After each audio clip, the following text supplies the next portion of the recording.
श्रीशैलेशदयापात्रं दीभक्त्यादिगुणार्णवं यतीन्द्रप्रवणं वन्दे रम्यजामातरमणिं लक्ष्मीनाथसमारम्भां नाथयामुनमध्याम् अस्मदाचार्यपर्यन्तां वन्दे गुरुपरम्परां यो नित्यमच्युतपदाम्बुजयुग्मरुग्म व्यामोगतस्तदितराणि तृणायमेने अस्मद्गुरोर्भगवतोऽस्य धियैकसिन्धोः रामानुजस्य चरणौ शरणं प्रपद्ये माता पिता यमतजगास्तनयाय भूतिः सर्वं यतेव नियमेन मथन्मयाणाम् आद्यस्तनकुलपते बकुलाभिरामं श्रीमत्तदङ्ग्रीगुणं प्रणमाहि मूर्धना भूतं सरस्य महता प्रियभट्टनाथ श्रीभक्तिसारकुलशेखर योगिवादान् भक्ताङ्ग्रेण परकालयतीन्द्रनिष्ठान् श्रीमत्पराङ्कुशमुनिं प्रणतोऽस्मि नित्यं गुरुमुखानदीत्य प्रागवेदान्नशेषान् नरपतिकरिप्रप्तं श्रुतमातातुकामक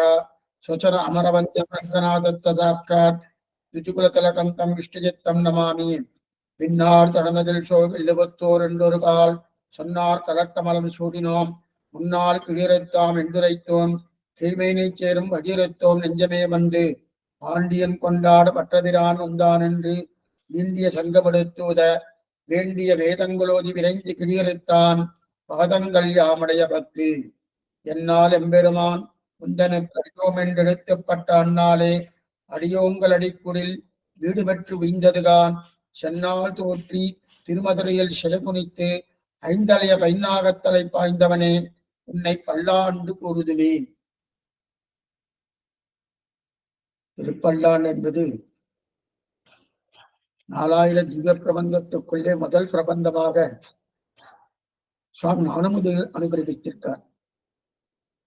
இருப்பினும் ஆழ்வார் முதல் ஆழ்வாரிலே அவர் சேர்ந்தவர் கிடையாது.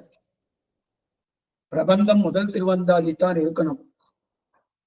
திருப்பல்லாண்டு என்பது மங்களகரமாக இருக்கிறபடியாலே அந்த மங்களகரத்திலே ஆரம்பிக்க வேண்டும் என்கிற அபிப்பிராயத்தாலே சுவாமி 4000 திவ்ய பிரபந்தத்தை முதல்ல நாதமணிகள் திருப்பல்லாண்டை முதல்ல வைத்தார். 12 பாசுரங்களோடு கூடியது. அது 3 அதிகாரிகளை அழைக்கக்கூடிய பாசுரம். பகவல்லாபார்த்தி என்ன, கைவல்யார்த்தி என்ன, பேர்கொண்டு ஐஸ்வர்யார்த்தி. இந்த 3 பேர் அதிகாரிகளும் பகவானோடு வந்து சேர்ந்து மங்களாசாசனம் பண்ணப்படுகிற ஒரு ஆச்சரியமான ஒரு சன்னிவேஷம் தான் திருப்பல்லாண்டு திருவது. அதிலே நாம் கிட்டத்தட்ட 10வது பாசனத்தை அனுபவித்துக் கொண்டிருக்கிறோம். என்னாலம்பெருமானந்தன கடியோம் என்று எடுத்துப்பட்ட அந்நாளே அடியோம் கரடிக்குறில் வீடு பற்றிந்ததுதான் என்று சொல்லக்கூடிய பாசனம். இந்த பாசனம் கைவல்யார்த்தியோடு சேர்ந்து ஆழ்வார் மங்களாசாசனம் பண்ணுகிறார். அப்படிப்பட்ட ஆச்சரியமான பாசனம். இந்த பாசனத்திலே கைவல்யார்த்தி இப்படிப்பட்ட நல்ல நாள் வாய்த்ததே, என்னால் என்னால் எம்பெருமான் உந்தனுக்கு அடியோம் என்று இழுத்துப்பட்ட அந்நாளே.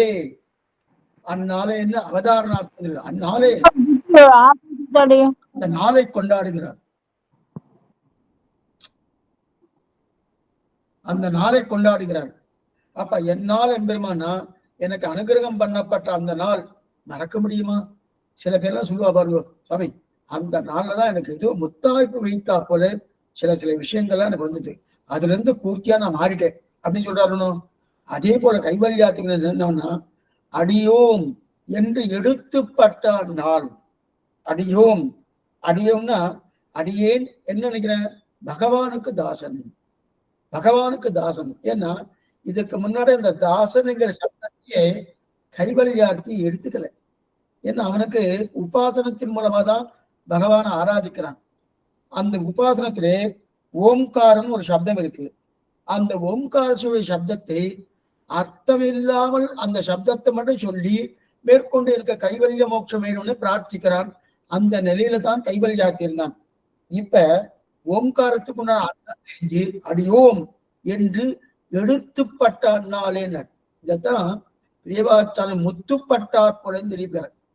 முத்துப்பட்டார் போலன்னா இந்த கைவல்யார்த்திய முதல் பாசனம் என்ன பாசனம்னா, முதல் பாசனம் என்னது, அதுக்கு முன்னாடி வாழாட்பட்டு நின்றி உள்ளீரேன் மண் அதுல முத்துப்பட்டார் போல தெரிவித்தாலே அதே போல இங்க முத்துப்பட்டார் போல தெரிவிக்கிறார். அது மட்டுமல்ல, தான் பகவானுக்கு தாசபூதன் என்கிற அடிமை தெரிஞ்சுட்டார். எப்படி தெரிஞ்சுட்டார்னா ஓம்காரத்தின் சப்தத்தால தெரிஞ்சுட்டார்னா. சாமான்யமா நாமெல்லாம் என்ன சொல்லுவோம், அடியேன் ராமானுஜா சொல்லுவோம். ஆனா இதுல சில சில நிலைகள் உண்டு. அனந்தாழ்வான் பிள்ளை இருக்கா இல்லையா, அனந்தான் பிள்ளை வம்சத்தார், அவெல்லாம் என்ன பண்ணுவான்னா அவெல்லாம் அடியேன் மதுர கவிதாசன்னு சொல்லிப்பான். அதே பிரதிவாதி பயங்கரம் அன்னங்கராச்சார் சுவாமி, அண்ணன் சுவாமி, அந்த வம்சபாரம்பரியத்துல வந்தவாள்லாம் அடியேன் ஸ்ரீ வைஷ்ணவதாசன் சொல்லிப்பார். அதே போல தொட்டையாச்சார சுவாமி சம்பந்திகள்லாம் அடியேன் ஸ்ரீனிவாசதாசன் சொல்லுகிறார்.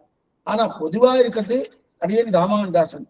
ஆனா அந்த மாதிரி சொல்லும்படியான ஒரு தன்மையிலே உந்தனுக்கு அடியோம் என்று எடுத்துப்பட்ட அண்ணாலே அப்படின்னு எனக்கு கிடைச்சித்தோனோ அந்த நாளை கொண்டாடுறார் இப்ப கைவல்யார்த்தி.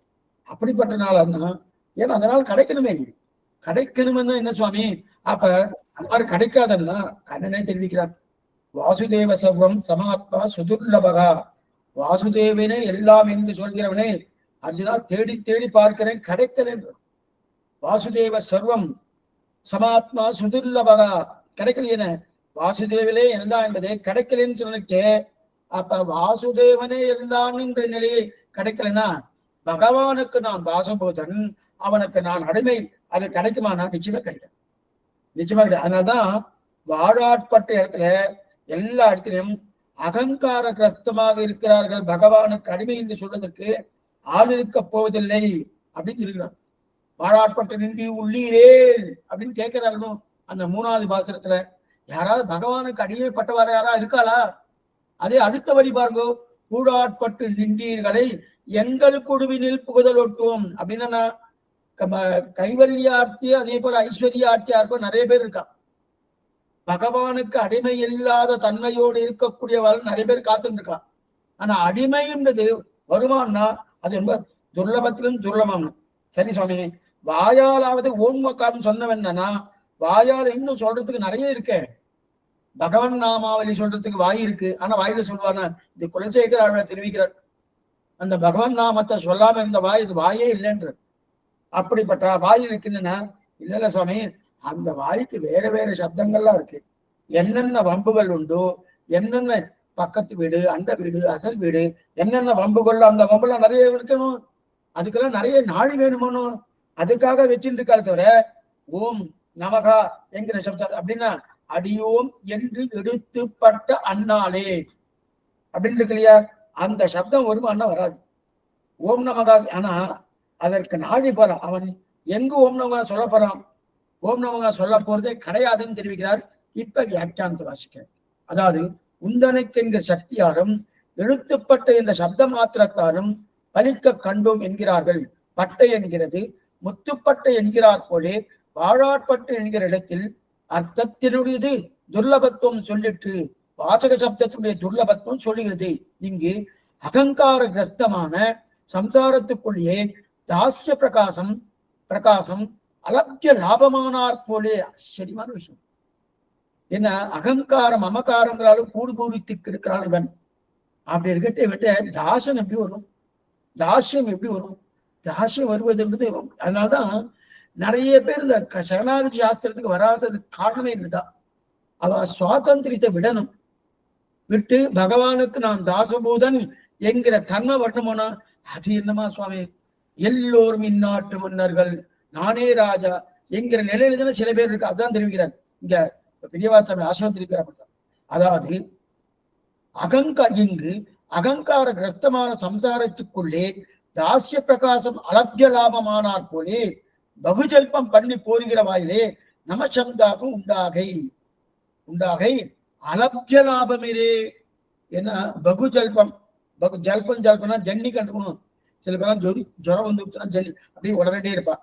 அந்த மாதிரி உளர்வோமோனோ இப்ப அவன் பேசுறது அத்தனையும் உணர்ற மாதிரி இருக்கு. ஜுரம் கொண்டு ஜன்னியிலே பிதற்றுமார் போலே இதை விட்டுட்டு ஓம் நமகா சொல்லுன்னா சொல்லுவானா? சொல்ல மாட்டாங்க. அவனுக்கு நிறைய வார்த்தைகள் இருக்கு, என்னென்னவோ உண்டு. அந்த வார்த்தைகள் தான் பிரதானமா சொல்லுவான தவிர இல்ல சுவாமி ஓம் நமகா சொல்லு, ஓம் நமகா சொன்னா சொல்ல வந்து வருவானா? வரமாட்டானே. ஆக என்னால் எம்பெருமான் எனக்கு அடியோம் என்று எடுத்துப்பட்ட என்பதனாலே எத்தனை துர்லபத்திலும் துர்லபம்னு தெரிவிக்கிறார் பெரியவாச்சான் பிள்ளை. எடுத்துப்பட்ட அப்படின்னா முத்துப்பட்டார் போலன்னு என்ன அர்த்தம்னா அந்த மாதிரி நினைவதுன்றது ரொம்ப சிரமம். ரொம்ப ஏன்னா தாசியரசம் தெரிஞ்சு வரவா ரொம்ப குறைச்சல் இல்லையா சுவாமி. நகர சமாஷனம் பண்ணிட்டோம், தாசியரசம் நல்லா தெரிஞ்சிருக்கேன்னா ஒருத்தர் வாசிக்கிறது அடியேன்னு சொல்லுவோம், வாஸ்தவம் தான். அது சாஸ்வதமா இருக்குமானா தெரியாது. சில நேரத்தை மாறுவதற்கு உண்டான வாய்ப்புகள் உண்டு. அதைத்தான் இங்க தெரிவாரு. ஆக அப்படிப்பட்ட தாசியருக்கும் தெரியணுமோ அது துர்லபத்திலும் சொல்லணும். இப்ப அண்மையும் சொல்றார் பார்ப்போ பாட்டுல, என்னால் எம்பெருமான் உந்தனுக்கு அடியோம் என்றெடுத்துப்பட்ட அண்ணால என்று இல்லையா. அவ எந்தெந்த சப்தத்தை எப்படி சேர்க்கணும் தெரிகிற பாருங்க.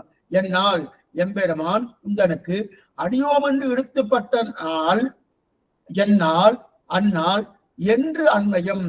நல்லா பாருங்க. என்னால் வியாக்கியான புஸ்தகம் இருந்ததுன்னா பார்த்துட்டு நல்லா இருக்கும். என்னால் எம்பெருமான் உந்தனுக்கு அடியோம் என்று எடுத்துப்பட்ட நாள், என்னால் அந்நாள். என்னால் அந்நாள் உனக்கே நாம் அடியோம் என்கிற எழுத்துப்பட்டதுன்னா ஓம் நமகா, அதான் எழுத்துப்பட்டது. அந்த ஓம் நமகா என்றைக்கு என் வாயில் வந்ததோ, என்னால் அதாவது அது எந்த நாளோ அந்நாள். என்னைக்கு வாயில வந்துட்டோ என்னாலோ அது அந்நாள். அந்த நாளே அடியோங்கள் அடிக்குள்ளில் வீடு பேற்று உய்ந்ததுகான். அந்த நாளே அடியோங்கள் அடிக்குடில் வீடு பெற்று உய்ந்ததுகான். வீடு பெற்று உய்ந்தது அப்படின்னா எங்களுடைய குடில் அத்தனையும் உயர்வு நிலைக்கு எய்திட்டு. இந்த வாக்கியத்துக்கு அன்னையம் பண்ணி காட்ட பாருங்க. என்னால் எம்பெருமான் உந்தனுக்கு அடியோம் என்றெடுத்துப்பட்ட அந்நாள் அடியோங்கள் அடிக்குடில் வீடு பெற்று உய்ந்ததுகான் இருக்கு இல்லையா. இப்ப இதுல என்னால் எம்பெருமான் உந்தனக்கு அடியோம் என்று எடுத்துப்பட்ட அந்நாளே அப்படின்னாரு. அந்நாளே சப்தம் எதுக்கு சுவாமி? அந்நாள்னு சொன்னா பொறுமணும். அந்நாளே அப்படி இழுக்கிறாரணும். அந்நாளே எதுக்காக பண்ணணும்? அந்நாளே என்று சொன்னா அந்த நாளுக்கு பிராதானியம் கொடுக்கிறார். ஓ, அந்த நாள் தான் எனக்கு ஓங்காரத்தின் அர்த்தம் என்ன, நமசப்தார்த்தின் அர்த்தம் என்ன பரிபூர்ணமா எனக்கு கிடைச்சதுன்னா என்னதான்? பகவத் அனுகிரகத்தாலுடைய நிர்கேசிக கடாட்சத்தாலே கிடைச்சது அந்த நாள். அதனாலதான் அந்நாள்னு சொன்னாலே போறோம். என்னால் எம்பெருமான் உந்தனக்கு அடியோம் என்று எடுத்துப்பட்ட அந்நாள். ஆனா அடியோம் என்று எடுத்துப்பட்ட அந்நாளே, அந்த லேங்கிற ஒரு சப்தத்தை போடுறா இல்லையா. ஏன் அந்நாளேன்னு போட்டுக்கன்னா அந்த நாளுக்கு முக்கியத்துவம் கொடுக்கிறாரு. அந்த நாளில் பெருமாள் பார்த்து என்ன பண்ணார்? இந்தா போ, உனக்கு கொடுத்துட்டு எடுத்துக்கோ அப்படின்னு பெருமாள் போட்டு வரணும். அதை தவிர அடியோங்கள் அடிக்குடில் வீடு பெற்றது வேறு காரணம் கிடையாதுன்றார். பகவானுடைய நிர்கேதுக கடாட்சத்தை தவிர அடியோங்கள் அடிக்குடில் வீடு பெற்றதுக்கு ஏதாவது காரணம் இருக்கான்னா ஒண்ணுமே இல்லையே. அன்னைக்கு பார்த்து அப்படின்னா அந்த நாள் என்னாலோ அப்படின்னு தெரிவிக்கலையா, அந்நாளையும் தெரிவிக்கிறாளையா. அப்படிப்பட்ட அந்த நாள் அந்த நிமிஷத்தில் மட்டும் பெருமாள் எனக்கு அனுகிரகிக்கான போயிட்டான்னா இன்னும் அடியோங்க அடிக்குடில் மாளிகையா இருக்கும். மாளிகைன்னா நல்லதுதானே சுவாமினா. நம்முடைய சம்பிரதாயத்துல எப்பவுமே ஒரு ஸ்ரீ வைஷ்ணவால நம்ம வீட்டுக்கு கூப்பிடணும்னா அடியன் குடிசைக்கு தேவரீர் எழுந்தருள வேணும்னு சொல்லணும். அவருடைய வீட்டுக்கு போகணும்னா தேவரை திருவாலயக்கு அடையன் எழுந்தருளுகிறேன் என்று நம்ம பிரார்த்திக்கணும். இந்த ரெண்டும் உண்டு. அப்ப நம்ம பத்தி சொல்லும் போது குடிசைன்னு சொல்லணும், அவளை பத்தி சொல்லும் போது மாளிகைன்னு சொல்லணும். இப்ப இங்க கைவல்யார்த்தி என்ன தெரிவிக்கிறான்னா, ஒருவேளை அன்னைக்கு பகவான் அனுகிரகிக்காம போயிருந்தால், அந்நாளே அன்னைக்கு அனுகிரகிக்க போயிருந்தாலும் என்ன ஆகும்? அடியோங்க அடிக்குடியில் என்ன ஆகும்? அடிக்குடிலா இருக்காது, மாளிகையா இருக்கும். மாளிகைன்னா நல்லதை சொல்லுங்க, சம்பிரதாயத்துல அது நல்லது கிடையாது. மாளிகையா இருந்தாலும் அது என்னது குடிசைன்னு தான் சொல்லணும். அப்படி அது அடிக்குடிலா ஆகி இருக்காது. அடிமைத்தளம் பட்ட குடிலாக ஆவதற்கு அந்த நாள் மட்டுமே காரணமாக இருந்ததுல்வா. அதனால்தான் அவதாரணத்தாலே, அவதாரணத்தானா அதுவே அப்படின்னு சொல்லணும். நாராயணனே நமக்கே சில சில சப்தங்களா நமக்கு நல்லா புரியும்படியாக ஆண்டாள் எழுதியிருக்கார். நாராயணனே நமக்கே, இது அவதாரணார்த்தம்னு பேரு. நாராயணனேன்னு சொல்ல வேண்டாம் சுவாமி, நாராயணன் நமக்கு பறை தருவான் சொன்னா வருமானம்.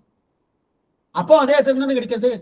நாராயணனே நமக்கே, ஏன் சுவாமி அந்த ஏவகாரம் இது தேவையில்லையே? நாராயணனேன்னு ஏவகாரம், நமக்கேன்னு ஏவகாரம், அது ரெண்டும் இல்லாம நாராயணன் நமக்கு பறை தருவான் சொன்னா அதே அர்த்தம் கிடைக்கிறதுன்னா கிடைச்சா இது என்னன்னா நாராயணன் மட்டும்தான் வரும், நமக்கு மட்டும்தான் வரும். ஆனா நாராயணன் என்கிற சப்தம் மட்டும் கொடுத்தானா நாராயணன் கொடுப்பார், பக்கத்து வீட்டுக்காருக்கு கொடுப்பார், அந்த தெய்வத்தை கொடுக்கும், நமக்கு மட்டும் இல்ல மற்ற பேருக்கும் உண்டு அப்படின்னு வந்துடும். அப்படி கிடையாது. அதனால அதுக்குதான் அவதார அர்த்தம் பேரு. அதே போல இங்க அந்நாளேன்னு அந்நாள்னு சொல்லியிருந்தா அந்த நாளை பிராதானியம் கொடுக்காம அந்த நாள் கிடைச்ச சுவாமி அப்படின்னு ஏதோ அந்த நாளுக்கு பிராதானியம் கொடுக்காம அப்படி போயிடுவோம். ஆனா அந்த நாளுக்கு பிராதானியம் கொடுக்கணும்னா எப்படிப்பட்ட நாள்? அந்நாளே அப்படின்னு தெரிவிக்கிறாளே, அதனால்தான் அவதார நாளத்தால அந்நாளே என்கிறான். பெருமாவிடத்தில் அனுகூல்யம் வந்து அதனால் அடைந்தோம் என்று சொல்லிக் கொள்வதற்கு வழி இல்லை சுவாமி. ஏன்னா இவர் அனுகிரகம் அந்த நாள் கிடைச்சது இல்லையா, அந்த நிமிஷத்தை விட்டிருந்தால் சுவாமி என்னன்னா அத போல இந்த அர்த்தம் ஒரு அந்நாளில் பட்டது என்னது, அந்த நாளான விட்டிருந்தேன்னு வச்சுக்கேன் இன்னைக்குமே பகவத் அனுகிரகமோ ஆச்சாரிய கட்டாட்சமோ என்னைக்கு கிடைக்கிறத உடனே அதை நம்ம உடனே பெற்று விடணும். அது என்ன சுவாமி இன்னைக்கு எனக்கு கொஞ்சம் நேரம் இல்லை, அடுத்த நாள் பார்த்துக்கலாம், அடுத்த நாள் வருமானோ வராது. அதுக்கு இது எல்லா விஷயத்திலும் காலட்சேபமும் அதே மாதிரிதான், பகவத் கைங்கரியும் அதே மாதிரிதான், பாகவத கைங்கரியும் அதே மாதிரிதான், ஆச்சாரிய கைங்கரியும் எதுனா ஒரு வாய்ப்பை பகவான் கொடுப்பார் அப்படின்னு நான் டெஸ்ட் பண்ற மாதிரி கொடுத்து பார்ப்போம், பண்றானா இல்லையா, இல்ல வேற எதுக்காக போயிடறான்னா நாம அநேகமா அந்த அந்த பரீட்சையை நம்ம பாஸ் பண்ண மாட்டோம், கைதான். ஏன்னா அதெல்லாம் இன்னொரு வாய்ப்பு கிடைக்காதுமோ, கிடைக்கிறது கஷ்டம், துர்லபத்திலும் துர்லபம். இப்ப அதுதான் இங்க கைவல்யா சொன்னான், அன்னைக்கு நான் அந்த நாளை வாய்ப்படுத்திக் கொள்ளாம இருந்தேன்னா என்ன இருக்கும், மாளிகையா இருக்கும், குடிலா இருக்காது, அடிக்குடிலா இருக்காது இல்லையா. அப்ப பகவத் அனுகிரகத்தாலே என்னைக்கு நான் நன்றாக நான் வாங்கிட்டேன்னா அப்ப நான் தான் அதுக்குண்டான முயற்சி பண்ணினேன்னு அர்த்தம் இல்லை. பகவத் அனுகிரகம் என் தலைமையில வந்து விழுந்துட்டு அதுக்கு நான் ஏதாவது பிரயத்தனம் பண்ணினா ஒண்ணும் இல்லை. ஆனா நான் என்ன பண்ணுவேன், வாங்காம இருப்பதற்குண்டான ஒரு வழியை பண்ணுவேனே தவிர அது வாங்குவதற்குண்டான வழி ஏதாவது பண்ணுவேன்னா பண்ணவே வேண்டாம், பண்ணவே மாட்டேன். அப்படி இருக்க ஆகா எத்தனை வாங்கி விட்டா சரி சுவாமி, அது வாங்கிட்டு இருக்கணும், என்ன கிடைச்சிது, அவருடைய அனுகிரகம் கிடைச்சிது, என்ன கிடைச்சதுன்னா ஒரு பட்டியலே இருக்கிற பாருங்க, என்ன கிடைச்சதா, எத்தனை கொடுத்திருக்கா பாருங்க, வரிசையா எத்தனை நன்மைகள் பெருமாள் உருவாக்கி இருக்காருன்னு எடுத்திருக்காரு. அதாவது அடியோங்களாக பெற்றோம், அடியோங்களாக பெற்றோம், அதான் தெரியும் என்று அன்வயம். அந்நாள் என்கிற அவதாரணத்தாலே அதுடைய எங்கள் பக்கல் ஆணுக்குள்ள லேசம் இல்லை என்று கருத்து. ஏதாவது பகவான் கிட்டக்க போகிறது ஏதாவது அனுகூலியவதா இருந்ததுன்னா ஒண்ணுமே கிடையாது, ஆணுக்குள்ள லேசம் கிட்ட கிடையாது. அத்தால் பெற்றதன் என்ன நாங்கள் பெற்ற பிரயோஜன பரம்பரையில் சொல்லுகிறார்கள். அடியோங்கள் இத்தாதி அடியோங்களாக பெற்றோம், உஜ்ஜீவிக்க பெற்றோம், குடிலும் அடிக்குடிலாக பெற்றது, வீட்டை லபிக்க பெற்றோம், உஜ்ஜீவிக்க பெற்றோம், அடியோங்கள் என்கிறார்கள். இது வரைக்கும் அப்படின்னா என்ன அர்த்தம், அடியோங்களாக பெற்றோம் சொன்ன அடியேன் அடியேன் அடியேன் அடியேன் ராமதாசன் ஒரு அடியேன்னு சொல்ல போறேன்னா அடியேன்னு முதல்ல சொல்லணும், அதுக்கப்புறம் தான். அப்ப அடியோங்களாக பெற்றோம்னா பகவத் அனுகிரகத்தால் அடியோங்க, ஆச்சரியமான வியாக்கம். அடியோங்கள் குடில் அடிக்குடில் பெற்றது அப்படின்னா அடியோங்கள் குடில் அடியில் பெற்றது அப்படின்னா அடியோங்களுடைய வீடு சம்பந்திகள் குடும்பம் அடிமைத்தனத்தை பெற்றதுன்னு பெரிய விஷயம். இப்ப நீங்க காலட்சேபம் கேட்டு இருக்கீங்க, நீங்க கேட்டிருக்கீங்களா, உங்களுக்கு அந்த பலனை கிடைக்க போறது, உங்களுக்கு மேற்கொண்டு அதோட அர்த்தம் புரிய போறது. அதே உங்க ஆத்துல இருக்கிற யாரோ இருக்கா அவளுக்குலாம் எல்லாருக்குமே கிடைக்குமா? இப்ப இந்த கைவல்யார்த்தி என்ன சொல்றாங்கன்னா, என்னுடைய வீடு மட்டும் இல்ல, வீடுன்னு இந்த அடிக்குடில், அந்த குடில சம்பந்தம் யாரெல்லாம் வச்சுட்டு இருக்காளோ அவ அத்தனை பேரும் அடிமைத்தனம் அவளுக்கும் பெற்றதுன்றார். வீடு பெற்றது, வீடு பெற்றதுன்னா விடு பெற்றதுன்னு அர்த்தம். விடு பெற்றதுன்னா கைவல்லத்திலிருந்து விடுதலை பெற்றது, இது ஒரு அர்த்தம். இன்னொரு வாக்கியத்தை அர்த்தம் சொல்றாரு. என்ன அர்த்தம்னா, மொத்தத்தை நன்றா சொல்வதற்கு பிடிக்கலையா ஆழ்வாருக்கு. என்ன பிடிக்கலன்னா, சுவாமி விடுபத்தது அவ்வளவுதானா அப்படின்னா இல்ல. முதல்ல அடியோங்கள் அடிக்குடிலை நல்லா பாருங்க. அடியோங்கள் இருக்கு இல்லையா, அடியோங்கள் இருக்கு, அடியோங்களுக்கு உண்டான அர்த்தம் பார்ப்போம். அதுக்கப்புறம் அடிக்குடிலுக்கு உண்டான அர்த்தம் பார்ப்போம். அதுல முதல்ல அடியோங்கள்னா என்ன சொல்லுவாங்க, அடியோம் என்று இல்லாமல் இருந்த நான் அடியோம் ஆனேன். இவருக்கும் அடியோம்ங்கிற சப்தமே எனக்கு தெரியாது. ஏன்னா இவ கைவல்யார்த்தி. கைவல்யார்த்தினா தன்னுடைய ஆத்மானுபவ காமனுக்கு கைவல்யார்த்தின்னு பேரு. தன் ஆத்மாவை தானே அனுபவிச்சுட்டு இருக்கக்கூடிய நிலை. அப்படி இருக்க செய்து இது வரைக்கும் அவனுக்கு அடியமா தெரியாது. இன்னைக்கு அடியோன்னு ஆயிட்டனும் அடியனை. இது முதல் பெருமை யாருக்கு, இந்த கைவல்யார்த்திக்கு. தான் அடியோன் என்கிற நிலைக்கு வந்து விட்டானோ அது முதல் பெருமை. ஏன்னா நேற்று வரை அடியேன்னு இவ வாயிலே வரலையே. அப்படி அகங்கார கர்ப்பபாதம் இந்த அடியோன் வாயில் சொன்னது இல்லையே. இப்ப அடியோங்கள் என்கிறார்கள், அடியோங்களாக பெற்றோம். மற்றதெல்லாம் பிறகு இருக்கட்டும். ஏன்னா இன்னைக்குமே முதல்ல அந்த சுவாமிக்கு அடியன் தாசன் முதல்ல தெரிஞ்சுக்கணும். மற்றதெல்லாம் அப்புறம்தான். அந்த சுவாமிக்கு இந்த கைக்கிறோம் அந்த கைக்கிறோம், முதல்ல தாசன் ஒத்துக்கணும். அதான் சேஷத்துவம். அப்புறம்தான் பாரத முடியும். அப்ப சேஷத்துவம் பிரதானம் இருக்கணுமோ. அதான் அப்ப அடியோங்களாக பெற்றோம் அப்படி இருக்கிறார். அப்ப முதல்ல அடிமைத்தனமே தெரியாது எனக்கு அடிமைத்தனத்தை புரிய வைத்தான் அல்லவா, அதான் தெரியாது. இத்தனை நாட்கள் என் திருமாளிகை நன்றிட்டு இருந்தேன். சுவாமி எங்கள் திருமாளிகை எழுந்தருளுகிறாரா அப்படின்னு சொல்லிட்டு இருந்தேன். இப்ப தாசியரசம் புரிஞ்சுட்டணும். புரிஞ்சபடியாலே அடியன் குடிசைக்கு தேவரை வரலாமே, அடியன் குடிசை தேவரை எழுந்தருளாமே அப்படின்னு கேட்க ஆரம்பிக்கிறான். இத்தனை நாள் நான் என் திருமாளிகை வரையில, என் மாளிகைக்கு வரையில, என் திருமாளிகைக்கு வரையில கேட்டுதான். இப்ப தாசியரசம் புரிஞ்சபடியால் என்ன தெரிகிறார், அடியன் குடிசைக்கு வரலாமே எழுந்தருளாமே அப்படிங்கிறாங்க. ஆக முதலில் அடிமைத்தனம் தான் ஏற்பட்டது. முதல்ல அடிமைத்தனம் ஏற்பட்டது. அடிமைத்தனம் ஏற்பட்டதுக்கு அப்புறம் அதற்கு மேற்கொண்டு என்னென்ன ஆயிடுச்சு, அதற்கு மேற்கொண்டு கைவல்யத்திலிருந்து விடுதலை ஏற்பட்டது. முதல்ல அடிமைத்தனம், அதற்கு மேற்கொண்டு கைவல்யத்திலிருந்து விடுதலை ஏற்பட்டது. எங்க வீடு உயர்ந்த குடிலாக ஆயிடுச்சு. என்னென்ன கிடைச்சிருக்க பாருங்க, ஒண்ணுமே இல்லை. பகவானுக்கு நான் தாசபூதன்னு சொல்லியாச்சுன்னா எத்தனை பெருமை கிடைக்கிறது பாருங்க. ஒண்ணு ரெண்டு இல்ல, அதுதான் ஒரு பட்டியலே இடுறாங்க. முதல்ல அடிமைத்தனம் கிடைச்சிட்டு அதுக்கு மேற்கொண்டு கைவல்ய மோட்சத்திலிருந்து விடுதலை ஆகணும். கைவல்ய மோட்சம் எது கைவல்யம், எது கைவல்யனா தன்னை தானே தன்னுடைய ஆத்மா அனுபவிக்கக்கூடிய ஒரு தன்மை. திரும்புதலில்லாத நச்சபனராவர்த்ததே திரும்புதலில்லாத லோகத்துக்கு போகக்கூடிய கைவல்யனா அதுல இருந்து விடுதலை ஆயிடுச்சு. அதற்கு மேற்கொண்டு எங்க வீடு உயர்ந்த வீடாக ஆயிடுத்தணும். உயர்ந்த வீடாயிட்டு, உயர்ந்த வீடுன்னு அர்த்தம் பெரிய பங்களாவா இருக்கும்னா இல்ல, அடிக்குடில ஆயிடுத்து. அடிக்குடில் ஆயிடுத்தணும். அப்ப இத்தனை வந்துக்கணும். இதெல்லாம் இந்த உபகாரத்தை யார் பண்ணது, பகவான் தான் எனக்கு பண்ணினார்னு தெரிவிக்கிறார்.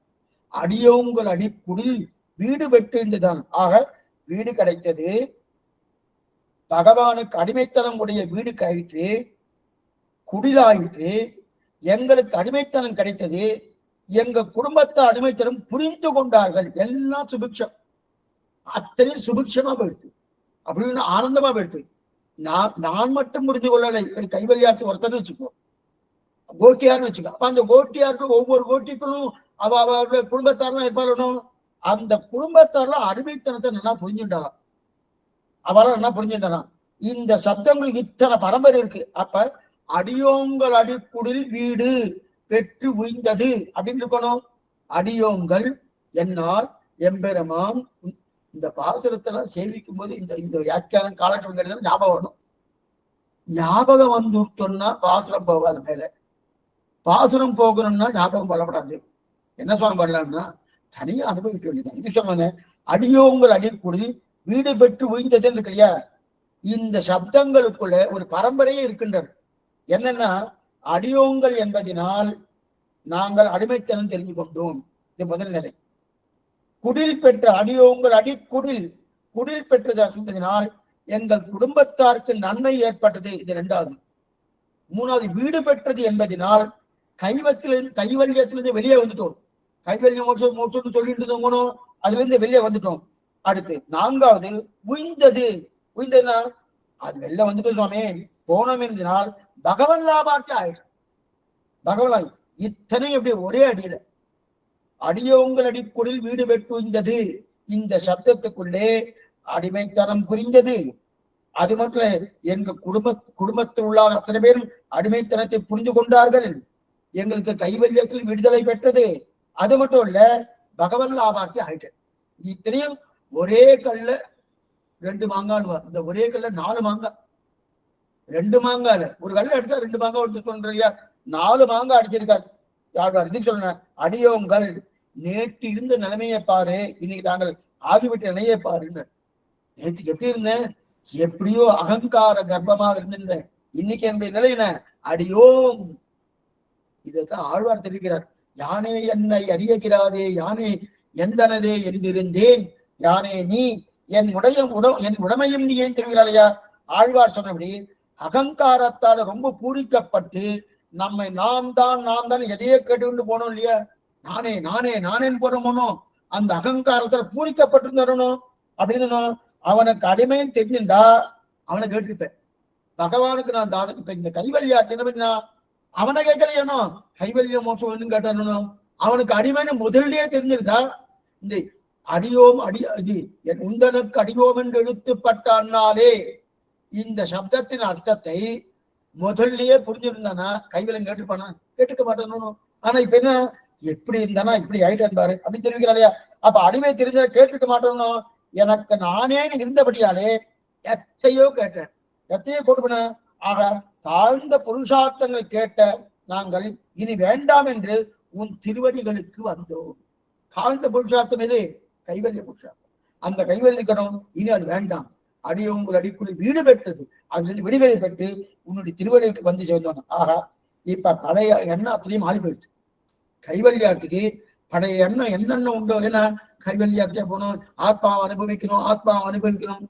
சுவாமி ஆத்மானுபவம் சொல்றது என்னன்னு முன்னாடியே பார்த்துருக்கோம். ஆத்மானுபவம்னா ஆத்மாவும் ஞானமயன் ஆனந்தமயன் அப்படி தன்னை தானே அனுபவிக்கிறது.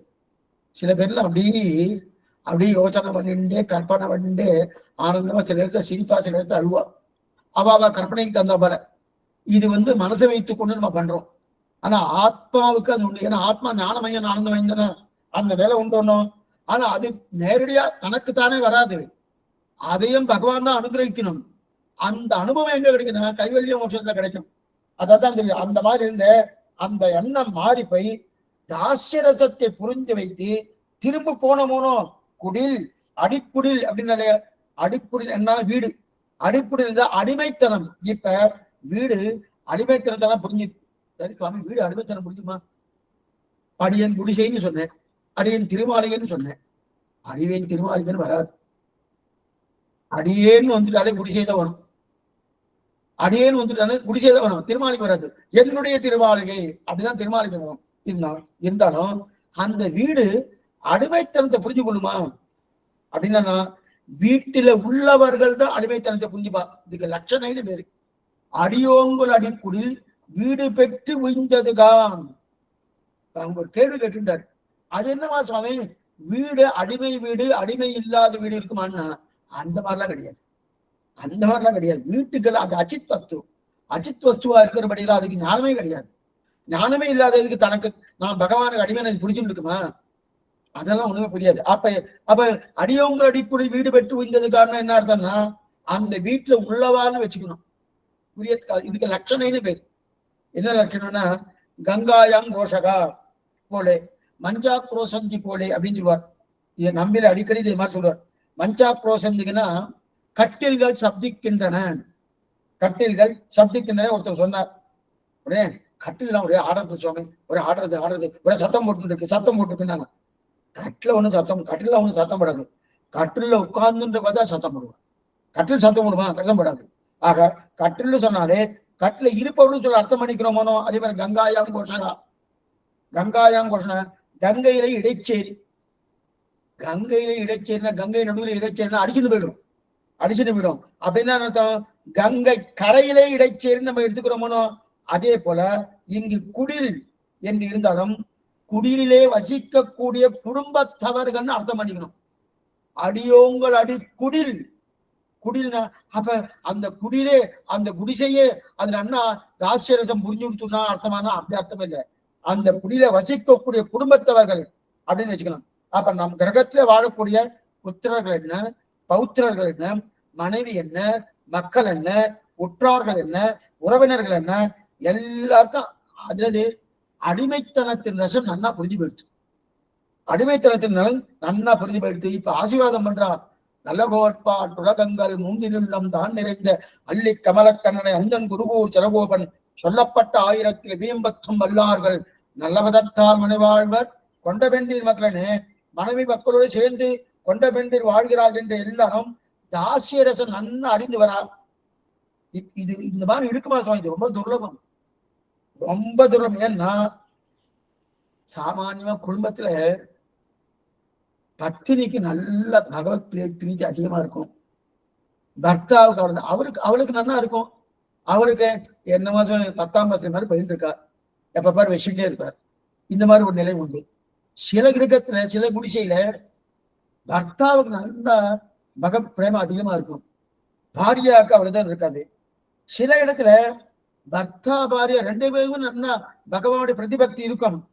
பிரதிபக்தி இருந்தாலும் அந்த குழந்தைகளா இருக்கு இல்லையா, அந்த குழந்தைகளுக்கு என்னமோ பழைய காலத்து பஞ்சாங்க மாதிரி வழிருக்கு அப்படின்னு 2 தாயார் தான் கூட 2 பேரையும் பார்த்து பண்ணுவா. ஆனா பர்த்தா என்ன, பாரியா என்ன, தாய் தகப்பனார்கள் என்ன, குழந்தைகள் என்ன, அத்தனை பேரும் சேர்ந்து பகவத் பிரீத்தியோடு பாகவத பிரீத்தியோடு ஆச்சார பிரீத்தியோடு இருந்தான்னா எப்படி சுவாமி இருக்கும்? அதுதான் முத்துப்பட்டா போல. இது துர்லபத்திலும் துர்லபம். அந்த மாதிரி அதை தான் இங்க ஆசீர்வாதம் பண்றாரு. நல்லபதத்தால் மனை வாழ்வார் கொண்ட பெண்டீர் மக்களே. அதான் நல்ல பல்கலைக்கழகம்னு சொல்லுவாங்க அந்த குடும்பத்தை. ஏன்னா பகவத் சம்பந்தம் பூர்ணமா இருக்கிற அத்தனை ஒத்த கருத்தோடு இருக்கணுமானோ. அந்த காலத்துல நிறைய இடத்துல அந்த மாதிரி இருந்திருக்கு. இன்னைக்கு நிறைய குறைஞ்சு போயிடுச்சு. அநேகமா சில பேர்லாம் அந்த கேள்வியெல்லாம் கேட்கிறான், சாமி என் பர்த்தா சமாஷனா பண்ணிக்கல, நான் பண்ணிட்டேன். என் பாரியா சமாஷனா பண்ணிக்கல, நான் பண்ணிக்கிறேன். நான் என்ன பண்ணலாம்? அவர்கிட்ட சாப்பிடலாமா கூடாது? இத்தனை வம்புகள் எல்லாம் வந்துட்டுதானே இருக்கு. ஆனா இதைத்தான் சொல்றாரு, அந்த மாதிரி எதுவுமே இல்லாம எல்லாரும் ஒரே நிலையோடு சேரணும். அதைத்தான் சொல்கிறாரு. அடியோங்கள் அடிக்குடில் வீடு பெற்று வைந்ததுதான். அப்ப இது சுலபத்தில் நடக்குமானா நடக்காது. ஆனா அது கிட்டுவதுக்கு ஒரே வழின்னா என்ன சொல்லணும்? அதுக்கு ஆழ்வார் ஆத்யஸ்தன குலபதி மாதா பிதா யுவதயகா ஸ்தனயா விபூதி சர்வம் யதேவ நியமேன மதன்மயானாம் ஆத்யஸ்தன குலபதின்னு அந்த நம்மாழ்வார் திருவிழை பத்தினா என்ன? கேசவந்தமர் கீழ்மேல் எமழி எடுபிறப்பம் மா சதிரிதி பெற்று நம்முடைய வாழ்க்கின்றவான்னு தெரிவிக்கிறார் ஆழ்வாரே. இதுக்கு சொல்ல வந்தேன்னா அப்படிப்பட்ட ஆழ்வார் மங்களாசாசனம் பண்றார். அப்படிப்பட்ட குடும்பம் நல்லபதத்தால் மனை வாழ்றாங்க. அப்ப அவர் அனுகிரகம் இருந்தா எல்லாமே கிடைக்கும். எல்லாமே கிடைக்கும். என்ன ஆகும்? திருமாலடியார்களை பூசிக்க நோற்றார்களேன்னு தெரிவிக்கிறார். 5ஆம் பத்து 6ஆம் திருவாழ்வழி கடல் ஞானம் பதிக்கும் கடல் ஞானம் செய்து இது அனுகார பாடும் பேரு. அனுகாரம் பண்றார். நானே பகவான் சொல்லிக்கொண்டு அனுகாரம் பண்றார். அந்த பதிகத்துல கடைசி பாசுரம், கூந்தல் மலர் மங்கைக்கும் மண்மடந்தைக்கும் குலவாளர் கொடுந்துக்கும் கேள்வந்தன்னை வாழ்ந்த வழுது வரநாடன் மண்ணு குருகூர் செடகோபன் குட்டேவல் செய்து ஆழ்ந்த தமிழ் மாலையாயிரத்திலே ஒரு 10 வருடார்கள் உலகில் ஏந்து பெருஞ்செல்வத்தரால் திருமாலடியார்களை பூசிக்க நோற்றார்களே. திருவார் அடியார்கள் குடும்பத்தோடு பூசிப்பதற்கு நோன்பு இருக்க வேண்டும். நோன்பு நோட்டு இருக்கணும்னு நம்ம சம்பிரதாயத்தில் நோன்பெல்லாம் ஒத்துக்கிறது கிடையாது. நோன்பு நோக்கிறேன் சுவாமி அப்படின்னா நோன்பெல்லாம் ஒத்துக்கிறது. அப்ப தபஸ் பண்ணி பெத்தான் என்பதெல்லாம் கிடையாது. பகவத் பிரசாதம் தான் பிரதானம் நம்ம சம்பிரதாயம். ஆனா அவன் பிரசாதம் இருந்தா இது கிட்டும். அவன் பிரசாதனா நல்ல குடும்பமா இருக்கணும், தாயார் சரியா இருக்கணும், தகப்பனார் சரியா இருக்கணும், பிள்ளைகளும் சரியா இருக்கணும், பந்துக்கள் சரியா இருக்கணும். இன்னைக்கு அநேகமா அதெல்லாம் ரொம்ப குறைஞ்சு போயிடுச்சு. ஒரு வைஷ்ணவ குடும்பம்னு வந்துருச்சுனாலே அவ பெண்ணை கொடுக்கறதுக்கோ இல்ல பெண்ணை வாங்குவதற்கோ தேடுறா. வைஷ்ணவ குடும்பம் இதா இருக்கா சுவாமி, எங்க குலமா இருக்கணும், இது குலம் வேற ஒரு இடையூற வந்துடுறதுன்னு எங்க குலமா இருக்கணும். அதற்கு மேற்கொண்டு அவ என்னன்னா அநேகமா அதாவது பிராமணாலா இருந்தா அவளுடைய ஆகார நியமம் வேறு, அப்ராமணால இருந்தா அவளுடைய ஆகார நியமம் வேறு. அந்த ஆகார நியமமும் ஒழுங்கா இருக்கணும், சாஸ்திரம் சொன்னபடி இருக்கணும். அது மட்டும் இல்லாம ஸ்ரீ வைஷ்ணவா இருக்குன்னா துர்லபத்திலும் துர்லபம் தான். ஆனா அந்த மாதிரி வாழ்க்கை உந்தன கடியோம் என்று எடுத்துப்பட்ட அண்ணாலே இருக்கிற. அப்ப அது எப்படி கிடைக்கும்? பகவத் பிரசாதத்தால் தான் கிடைக்கும். நாமே திவ்யதேச யாத்திரை போறோம், பகவானுக்கு கைங்கரியம் பண்றோம், பாகவதால் கைங்கரியம் பண்றோம். இதெல்லாம் என்ன நைச்சான சந்தம் வர்றதுக்காக கொண்டு போனா நைச்சான சந்தம் நமக்கு தான் இருக்கு அப்படின்னு நினைச்சா அது பெரிய ஆபத்து. நான் எவ்வளவு தாழ விட்டுட்டு தெரியுமா? தாழ விட்டுட்டு அப்படிலாம் நினைக்கப்படாது. எப்படி நினைக்கணும்? சேஷபூதன் அதை நான் புரிஞ்சுன்னு செய்யணும். பகவானுக்கு தாசன், பாகவதாளுக்கு தாசன், ஆச்சாரனுக்கு தாசன், அந்த எண்ணத்தோடு செய்யணும். நான் என்னன்னா தாழ விட்டு கொண்டு செய்யறது சுவாமிங்க. அப்ப அகங்காரம் இருக்குன்னு அர்த்தம். எது சொல்ல வேண்டாம், அந்த நிலையில இருக்கக்கூடாது இல்லையா? இவர்களெல்லாம் தெரிஞ்சுக்கொள்ள இல்லையா அப்படின்னு பகவான் அந்த மாதிரி கூட்டு போறவரே எல்லாம் ஒண்ணு நீ பெரியவன் நினைச்சுட்டு இருக்கிய, இன்னும் ரொம்ப தாழ விட்டு கொண்டு பண்றேன்னு நைச்சான சந்தானம் பண்ணிட்டு இருக்க. தாசியரசம் தெரிஞ்சு பண்ணணும்னு தெரிகிறார். அந்த தாசியரசம் இவாளுக்கு நன்னா தெரியுது. அதனால்தான் அடியோங்கள் அடிக்குறில் வீடுபட்டது எதுதான் அப்படின்னு தெரிவிக்கிறார். ஆஹா, அப்படி இந்த நேரம் பிரார்த்திக்கும் வாழ்க்கை. அப்ப அழகா கேள்வி கேட்கிறார். இவர் கைவல்யார்த்தி தானே, இவர் உபாசனம் பண்ணும் போது முன்னாடி பார்த்துக்கோம். இவர் திருமந்திரம் தர்ம ஸ்லோகத்தை சொல்லி கைவல்ய மோட்சத்தை பெறுவார்னா பெறமாட்டார். இவர் சரணாகதி பண்ணி கைவல்ய மோட்சம் பெறுவார்னா பெறமாட்டார். அப்ப என்ன சுவாமி பண்ணுவார்? இவர் உபாசனம் தன் முயற்சியாலே பகவானை அடைந்து அதனுடைய பிரார்த்தித்து கைவல்ய மோட்சத்தை பெறக்கூடியவர் இவரு. ஆனா இவர் என்ன சொல்றாரு?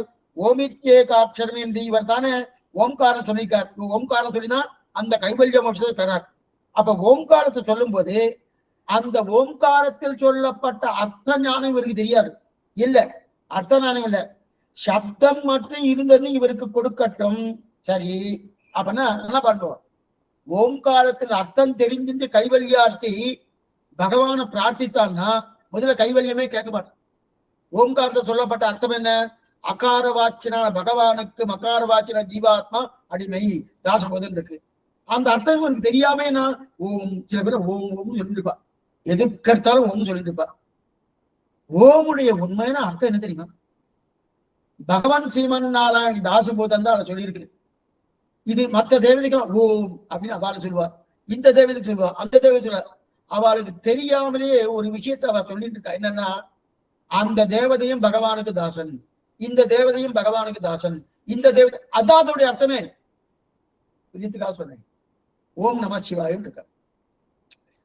இதெல்லாம் இங்க வியாக்கியானம் இருக்கான்னு கேட்டுறது நிச்சயமா இல்லை, ஞாபகம் வந்தபடியா சொல்றேன். அப்படின்னு நமச்சிவாயங்கிற சப்தம் பஞ்சாட்சரி, மூச்சு வழியே எடுத்திருக்காரு. பஞ்சாட்சரி அதுல ஓம்காரம் சேர்க்காம தான் நமச்சிவாயன்னு. ஓம்காரம் சேர்த்து பஞ்சாட்சரம் கிடையாது. அப்ப ஓம்காரம் இவெல்லாம் சேர்க்கிறான். ஓம்காரம் அவன் சேர்க்க மாட்டான்.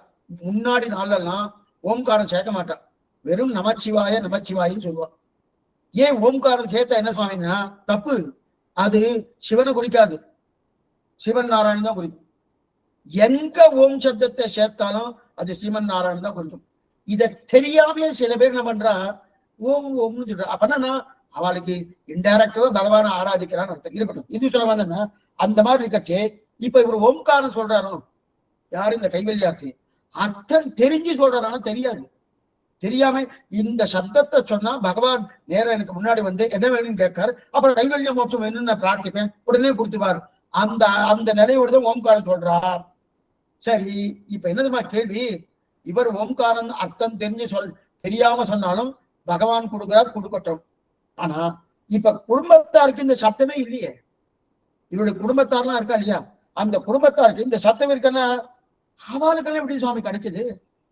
அவளுக்கு கிடைக்கப்படாது. இப்ப காலேஜ் நீங்க கேட்டுருக்க, இது அர்த்தம் நல்லா புரியுது. யாரோ வாசல் இருக்கா, இதை கேட்கவே இல்லை, அவளுக்கு கூட புரியுது சுவாமி. அது என்னவா சுவாமி புரியும்? அந்த மாதிரிதான் இப்ப கேள்வி என்ன இருக்கு. இவர் இந்த கைவல்யாக்கு கேட்டிருக்கார், ஓம்காரம் சொன்னார், அதெல்லாம் பகவான் கொடுத்தார், கொடுக்கட்டும். ஆனா குடும்பத்தாருக்கு அந்த சப்தமே சொல்லலையே, இல்லையே. அவருக்கு எப்படி கிடைச்சது? இவருக்கு ஏன் கொடுத்தார்னு பார்க்கச்சே சப்த மாத்திரம் அன்வயம் அப்படின்னு பார்த்தோம். அப்ப அடிக்குடில் அவர்கள் எல்லாரும் சப்தத்தை சொன்னார்களா கேட்டுக்கொண்டு சமாதானம் சொல்ற பாருங்க. அவெல்லாம் சொன்னாலா? அப்ப இந்த கைவல்யார்த்தி சொன்னா போல கைவல்யார்த்தியுடைய குடும்பத்தாரெல்லாம் இருப்பாளும், அவெல்லாம் கூட இந்த ஓம்காரம் ஓமித்யே காட்சரம் அப்படின்னு அவெல்லாம் சொன்னாலா அப்படின்னு கேட்டுண்டு அது சமாதானம் தெரிவிக்க பதில் ஆச்சரியமா தெரிவிக்கிறா பாருங்க. வியாக்கியானத்தை வாசிக்கிறேன் ஒரே நிமிஷம். பெற்றதின் தாங்கள் பெற்ற பிரயோஜன பரம்பரையை சொல்லுகிறார்கள். அடியோங்களித்தாலே அடியோங்களாக பெற்றோம், உஜ்ஜீவிக்க பெற்றோம், குடிலும் அடிக்குடலாக பெற்றது, வீட்டை லபிக்க பெற்றோம், உஜ்ஜீவிக்க பெற்றோம், அடியோங்கள் என்கிறார்கள். அகங்கார கிரஸ்தராய் தது அனுகூலமான சுத்திர புருஷார்த்தத்தை அபேட்சித்து உன் திருவடிகளே வந்து ஒதுங்கின நாங்கள் அது போய் தாசியரசராக பெற்றோம். அடிக்குடில் குடில் என்று கிரகம் அத்தாலே கிரகஸ்தரான புத்திர பௌத்திராதிகளும் அடியாராக பெற்றோம். நல்ல விதத்தை இதெல்லாம் நம்ம பார்த்துக்கணும். நல்ல விதத்தா மனைவாழ்வை அன்ன கடவிதரே இழுத்தப்பட்டது தங்கள் அளவிலேயாக புத்திர பௌத்திராதி அளவில் சொரூப ஞானம் பிறந்தபடியன். இந்த கைவல்யாத்துக்கு சொரூப ஞானம் வந்து சுவாமி வாசவம். ஏன்னா அவர் ஓமித்திய காட்சரும் அந்த சப்தத்தை சொல்லியிருக்கார். அர்த்தம் தெரியாம சொன்னாலும் பகவான் கொடுத்துட்டார் வாஸ்தவம் தான். ஆனா இந்த குடும்பத்தாருக்கு அவர்களும் எப்படி வந்தது என்னில் முத்துப்பட்ட துறையை காவலிடுமவன் அசல் துறையும் காவலிடுமா போலே சம்பந்திகள் அகங்காரம் அமகாரங்களாய் புகுறாதபடி விஷயீகரித்தான் என்க இவர்கள் சங்கதராகிற பாட்டிலும் குடிகுடி ஆட்சிகின்ற என்கிறார்களே சேஷ சந்நிதியில் சேஷபூத கிரசத்தை குடில் வளைக்க என்று சொல்ல கடவிதே. எக்ஸலண்டா எடுத்திருக்கார் இந்த இடத்துல. இவர் தான் சொல்லியிருக்கார் ஓமித்திய காட்சர்னு ஒருத்தர். ஆனா அந்த ஒருத்தர் சொன்னபடியாலே குடும்பத்தார் அத்தனை பேருக்கும் வாழ்ச்சி. அது என்னமா சுவாமி அப்படின்னா இதைத்தான் ஆசீர்வாதம் முத்துப்பட்டது என்று பார்த்தோம் இல்லையா. முட்டுப்பட்டது அப்படின்னா ஒரு துறையில எங்க ஒரு கடல்ல முத்துக்கெல்லாம் குடிக்கிறாரோ, தூத்துக்குடியில முத்துக்குடையெல்லாம் நடந்துட்டு இருந்தது. இப்ப கிடையாது. இப்ப இது அந்த காலத்துல இருக்காங்க. முத்துப்பட்டா போல இருக்காரு. முத்து கிடைச்சினா அந்த துறைக்கெல்லாம் இப்ப முத்து அந்த இடத்துல வந்துட்டு வச்சுக்கேன். ஒரு இடத்துல முத்து கிடைச்சுன்னு வச்சுக்கேன். அந்த இடத்துல மட்டும் காவல் போட மாட்டான். அதுக்கு இந்த பக்கமும் அந்த பக்கமும் சுத்தி காவல் போட்டுவான். அந்த பக்கம் இருக்குமோ என்னமோ, இந்த பக்கம் இருக்குமோ என்னமோ தெரியாது சுவாமி. எதுக்கு இந்த இடத்துல முத்து கிடைச்சிருக்கு, அதனால ராத்திரி ஒரு ராத்திரி யாரா வந்து முத்து அங்க இருக்க முத்து எல்லாம் எடுத்துட்டாங்க. அதனால அரசாங்கம் என்ன பண்ணும்னா சுத்தி காவல் போடுறாங்க. அந்த ஒரு இடத்துக்கு கூட போட மாட்டா, எல்லா இடத்துக்கும் போடுறாங்கன்னா இன்னைக்கு முத்தி எங்க சுவாமி கிடைக்கிறது அப்படின்னா ஒண்ணு வச்சுக்கணும். என்ன கிடைக்கிறதுன்னு வாயு கிடைக்கிறதுன்னு, வாயு அங்கங்க கிடைக்கிறதுனும், வாயு கிடைக்கிறது அதையும் வச்சுக்கலாம், இது வேணா வச்சுக்கலாம். அப்புறம் வாயு கிடைக்கிறதுனா அப்ப என்னையோ வாயுவோ கிடைச்சா அது சுட்டு வட்டாரம் முழுதும் உடனே காவல் போடுறாளேனோ. அதே போல இந்த கிரகத்தின் முதலாளிகளை பட்டு விட்டது. இது பட்டு முத்துப்பட்டாவில் பட்டது. ஓமைங்கிற திருநாமத்தை சொல்லிக் கொண்டு வந்தாங்களவா அது முத்துப்பட்டா போல மற்ற பேர் மேலேயும் படும் என்று அவர்களுக்கு காவல் போட்டுட்டார். மற்ற பேர் மேலேயும் படும். அதனாலதான் அடிக்கடி சொல்லுவேன், ஆத்துல யாரோ ஒருத்தர் சரியா இல்லை, ஆனா அந்த தகப்பனாரோ தாயாரோ பகவத் சம்பந்தம் பாகவத சம்பந்தம் ஆச்சாரிய சம்பந்தத்தோடு இருக்கார். அவருடைய சம்பந்தத்தால அந்த பிள்ளையார்னா மாறுவதற்குண்டான வாய்ப்புகள் உண்டு. அப்படின்னு நம்ம பேசாம இருக்கப்படாது. ஏன்னா பகவத் அனுகிரகத்தை தான் மாற போறது. அப்படின்னா இது போல இது முத்திப்பட்டா போல. ஏன்னா ஏன்னா இவாளுக்கு அந்த தாசிரசம் வந்துருத்தணும், தாயாருக்கும் தகப்பனாருக்கும் தாசிரசம் வந்துருத்தணும். பிள்ளைக்கு ஒன்றும் வரலையே சுவாமின்னா அதை பத்தி கவலையப்பட வேண்டாம். பகவான் அதுக்கு உண்டான என்னென்ன ஆவணம் அதெல்லாம் செஞ்சுட்டு இருக்காங்க. எது போல கடல்ல முத்து இருக்கு, எண்ணெய் இருக்கு, வாயு இருக்குன்னா அந்த இடத்துல மட்டும் பார்க்க மாட்டான். அதை சுத்தி எப்படி ஒரு பாதுகாப்பு போட்டுறாளோ அதே போல இவரை சுத்தி இருக்கிறவா யார், இவரோட குடும்பத்தார். இவர் குடும்பத்தாருக்கும் அதே மாதிரி படுறது. அதே மாதிரி அப்ப காவல் போடுறாளியா அதற்குன்னு இவர் ஒருத்தர் தான் அர்த்தல மற்ற பேருக்கும் தாசியரசம் அறிந்து சுரூப ஞானம் பெற்றார்களே அது இது போல ஒரு துளி முத்துப்பட்டா போல. இப்ப அதனால்தான் ஒரு ஸ்ரீவைஷ்ணவனுடைய குடிசையில இருக்கணும், ஒரு ஸ்ரீவைஷ்ணவோட சம்பந்தம் இருக்கணும், பாகவதாரோட சம்பந்தம் இருக்கணும்னு சொல்றார். சம்பந்தம் இருந்த அது எனக்கு ஒண்ணும் தெரியாது சுவாமி, ஏதோ அங்க ஒரு பாகவதர் போயிட்டு இருக்கார், அவர் பக்கத்துல இருக்கேன்னா அந்த சம்பந்தத்தால எனக்கு வாழ்ச்சி. அந்த என்னதான் குழாங்களாயடியருடன் கூடி நின்று ஆடுவினே ஸ்ரீவைகுண்டம் போனாலும் அங்க என்ன பண்றது, வந்தவர் எதிர்கொள்ள மாமணி மண்டபத்து அந்தமிழ் பேரின்பத்து அடியாரோடு இருந்தமை. அடியார்களோடு தான் அங்க இருக்கிறமே தவிர நான் தனியா இருக்கேன் சுவாமி, தனியா பெருமாளை சேவிச்சேன், ஒரு பிரயோஜனம் இல்லை. அவராலே உனக்கு ஒன்றும் பிரயோஜனம் இல்லை, உமாலே அவருக்கு ஒன்றும் பிரயோஜனம் இல்லை. ஒரு அப்படின்னா குழாங்கள் அடியாருக்கு கோட்டியோடு இருக்கணும். ஏன்னா அந்த சம்பந்தம் இருக்கணும். அதே போல இந்த குடும்ப தலைவருடைய சம்பந்தத்தாலே குடும்பத்தார் அத்தனை பேருக்கும் அது வந்து முத்துப்பட்டா போல அத்தனை பேருக்கு ஒரு துறையில் முத்துப்பட்டால் அடுத்த துறையில் யாரா வந்து எடுத்துட்டு வாழணும், அதுக்கு வேலி போடுறாலும் வேலி போடணும். அதே போல இவரிடத்தில் ஓம்காரம் பட்டு தாசியரசம் பட்டது என்றால் சம்பந்திகள் இடத்தில் அகங்காரம் அகங்காரம் வந்து விட போறது வேலியை போட்டுறான்.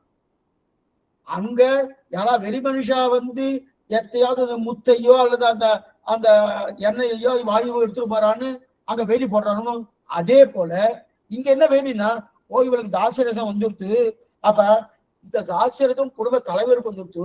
அகங்காரம் அகங்காரங்களை இவாளுக்கு மற்ற பேருக்கு வந்துட போறது என்ன பண்ணுவா, இந்த தாசியரசத்துக்கு வந்து அதை வேலியா போட்டுடுறாங்க. வேலியா போட்ட உடனே மற்ற பேருக்கு என்ன ஆயிடுதுன்னா அந்த தாசியரசம் ஒருத்தருக்கு வந்தா வரும். எமரே எழுபிறப்பும் கேசவந்தமர் கீழ்மேல் எமரே எழுபிறப்பும் மாசதிருதி பெற்று நம்முடைய வாழ்வு வாய்க்கின்றவா. ஆழ்வார் அடியார் அடியார் தம்மடியார் அடியார் தமக்கடியார் அடியார் அடியார் அடியோங்களுக்கு இருக்கிறார் அடியார். அந்த மாதிரி வேலி போட்டு அதனால்தான் அவ பேத்தான்னு சொன்னார். இது முதல் அர்த்தம். இரண்டாவது அர்த்தம் சொல்றார் ஆச்சரியமாக. இதுக்கு முன்னாடி கைவல்யார்த்தி பாசனம் 3 பாசனம். என்னென்ன 3 பாசனம்? 7 நிலத்தில் இடுவதன் முன்னம் ஒரு பாசனம், தீயிர் பொழிகின்ற செஞ்சிடராடி ஒரு பாசனம், இப்ப என்னாலும் பெறமா உந்தருக்கு இது ஒரு பாசனம். இந்த 3 பாசனம் இல்லையா? இதுல இதற்கு முன்னாடி பாசனம் தீயிர் பொழிகின்ற செஞ்சிடராடி அந்த பாசனத்துல குடுகுடு ஆட்சிகின்றோனும் சொல்லியிருக்காரு. தீயிர் பொழிகின்ற செஞ்சுடராடி திகழ் திரு சக்கரத்தின் கோயில் பொழியாலே ஒத்தும் நின்று குடுகுடு ஆட்சிகின்றோம் அப்படின்னா குடும்பம் குடும்பமாக எல்லாரும் சேர்ந்து அப்படின்னு அந்த பாட்டிலே சொல்லியிருக்காரு. எந்த பாட்டு? இதுக்கு முன்னாடி 7வது பாட்டு. அது இது வந்து 10வது பாசுரம். அந்த 7வது பாசுரத்திலே கைவல்யா திருவனார் உள்ள நுழைகிறார். முதல்ல அழைத்தார் 7 நிலத்தில் இடுவதன் முன்னம் வந்து சேர்ந்தான்னு சொன்னார். தீர் பொழிகின்ற பாசுரத்திலே அவளோடு சேர்ந்து மங்களாசாசனம் பண்ணுகிறார். என்னாலும் பெருமான் பாசுரத்திலே 10வது பாசுரம். திருப்பல்லாடு மாத்திரம் சமமே கிடையாது. ராத்திரி தூங்கிட்டு இருந்தா கூட சுவாமி என்னென்ன நடந்தது, எப்படி நடந்தது, ஏது நடந்தது அப்படின்னா கிடுக்கிடுக்கிடுன்னு சொல்லல. ஒன்றும் சிரமமே இல்லை. இது சொல்ல அப்படிங்கச்ச அந்த தீர்ப்பொழிகின்ற பாசுரத்திலே குடும்பம் குடும்பமா எல்லாரும் குடி ஆட்சின்னு சொல்லியிருக்காரு. அப்ப 7ஆம் பாட்டிலே பார்த்தாச்சு. இப்ப 10ஆம் பாட்டிலே அதையும் திருப்பி சொல்லிருக்காரு. அப்ப குடியை விடமாட்டேன்கிறார். குடியை விடவே மாட்டேன்றாரு. அங்கேயே குடி ஆட்சிகனும் ஓட்டி வந்தாச்சு. அங்கேயே மாறி போயிடுச்சு. அதேதான் இங்கே வந்திருக்கிறார். அங்கேயும் குடி ஆட்சிகனும் என்றும் இங்கேயும் அடிக்குடில் வீடு பெற்றது. அங்கு குடி ஆட்சிகின்றோம் தீயிர் பொழிகின்ற 7வது பாசுரம். இங்க 10வது பாசுரம் அடிக்குடில் வீடு பெற்றதுன்னு சொல்லலையா? அப்ப எதற்காக குடிகளை விடவே மாட்டேன்றார்னா பெருமாள் முன்னாடி நிற்கும் போது உயர்ந்தவர்கள் இருந்தால் என்னுடைய மாளிகையா இருந்தாலும் குடின்னு தான் சொல்லணும். பெருமாள் முன்னாடி பாகவதால் முன்னாடி ஆச்சாரியால் முன்னாடி இருந்தனா என்னுடைய மாளிகையா இருந்தாலும் அதை குடின்னு தான் சொல்லணும். ஆனா மனை வீடு என்று சொல்லாமல் ஏன் குடின்னு சொல்றாரு? மனைன்னு சொல்லலாம், வீடுன்னு சொல்லலாம், அப்படி குடின்னு ஏன் சொல்றேன்னா அது மாளிகையா இருந்தாலும் நான் பேசும்போது குடிசைன்னு தான் சொல்லணும். குடிசைன்னு தான் சொல்லணும். சொன்னோம் ஆச்சாரம் நம்ம வீட்டுக்கு ஆணு கூப்பிடுறச்சே அவை தவிர அடியன் குடிசைக்கு எழுந்தருள வேணும்னு பிரார்த்திக்கணும். அடியன் மாளிகைக்கு எழுந்தருள வேண்டும் தப்பு. அடியன் குடிசைக்கு எழுந்தருள வேண்டும் சொல்லணும். அதே ஆச்சாருடைய குடிலுக்குன்னு சொல்லப்படாது. ஆச்சாரன் தேவருடைய திருமாலைக்கு அடியன் செவிக்கணும், தேவரை கலாட்சிக்கணும் அப்படின்னு பிரார்த்திக்கணும். யார் ஆச்சாரத்தை பிரார்த்திக்கணும். அப்பனா ஆச்சாரியனை பார்த்து திருமாளிகைன்னு சொல்லணும், நம்மதை பார்த்து குடிசைன்னு சொல்லணும். அதைத்தான் இது. அப்ப அடியோங்கள் அடிக்குடில் தெரியலையா? இதுதான் வைஷ்ணவ பரிபாஷை. இந்த வைஷ்ணவ பரிபாஷை அப்படின்னு இருக்கும். அடியங்களுடைய குடிசைக்கு தேவரை பொன்னடி சாத்திரம் சுவாமி, அடியன் குடிசைக்கு தேவரை பொன்னடி சாத்திரம். அவர் அடியெல்லாம் ஒண்ணும் பொன்னடிலாம் ஒண்ணு கிடையாது. பொன்னடிலாம் என்னன்னா அது பொன்னடி நம்மாழ்வார் திருவடி. அந்த திருவடி பொன்னடிலாம் ஒண்ணு கிடையாது. சாதாரண அடிதான். அடியாருக்கு வந்து தெரியாது. ஆனா இதுதான் பரிபாஷை. பொன்னடி சாத்திரம் தெரிவிக்கிறார் இல்லையா? அப்படி இருக்கச்சே அப்படி பரிபாஷை தெரிஞ்சவர்கள் திருமாலையும் சொல்ல மாட்டான். அப்ப உங்க குடிசைக்கு எப்ப வரணும் அந்த மாதிரி கேட்கக்கூடாது. உங்க திருமாலைக்கு எப்ப வரணும்னு கேட்கணும். அடியன் குடிசைக்கு எப்போது சுவாமி எழுந்தருளுகிறீர் அப்படின்னு கேட்கணும் இல்லையா?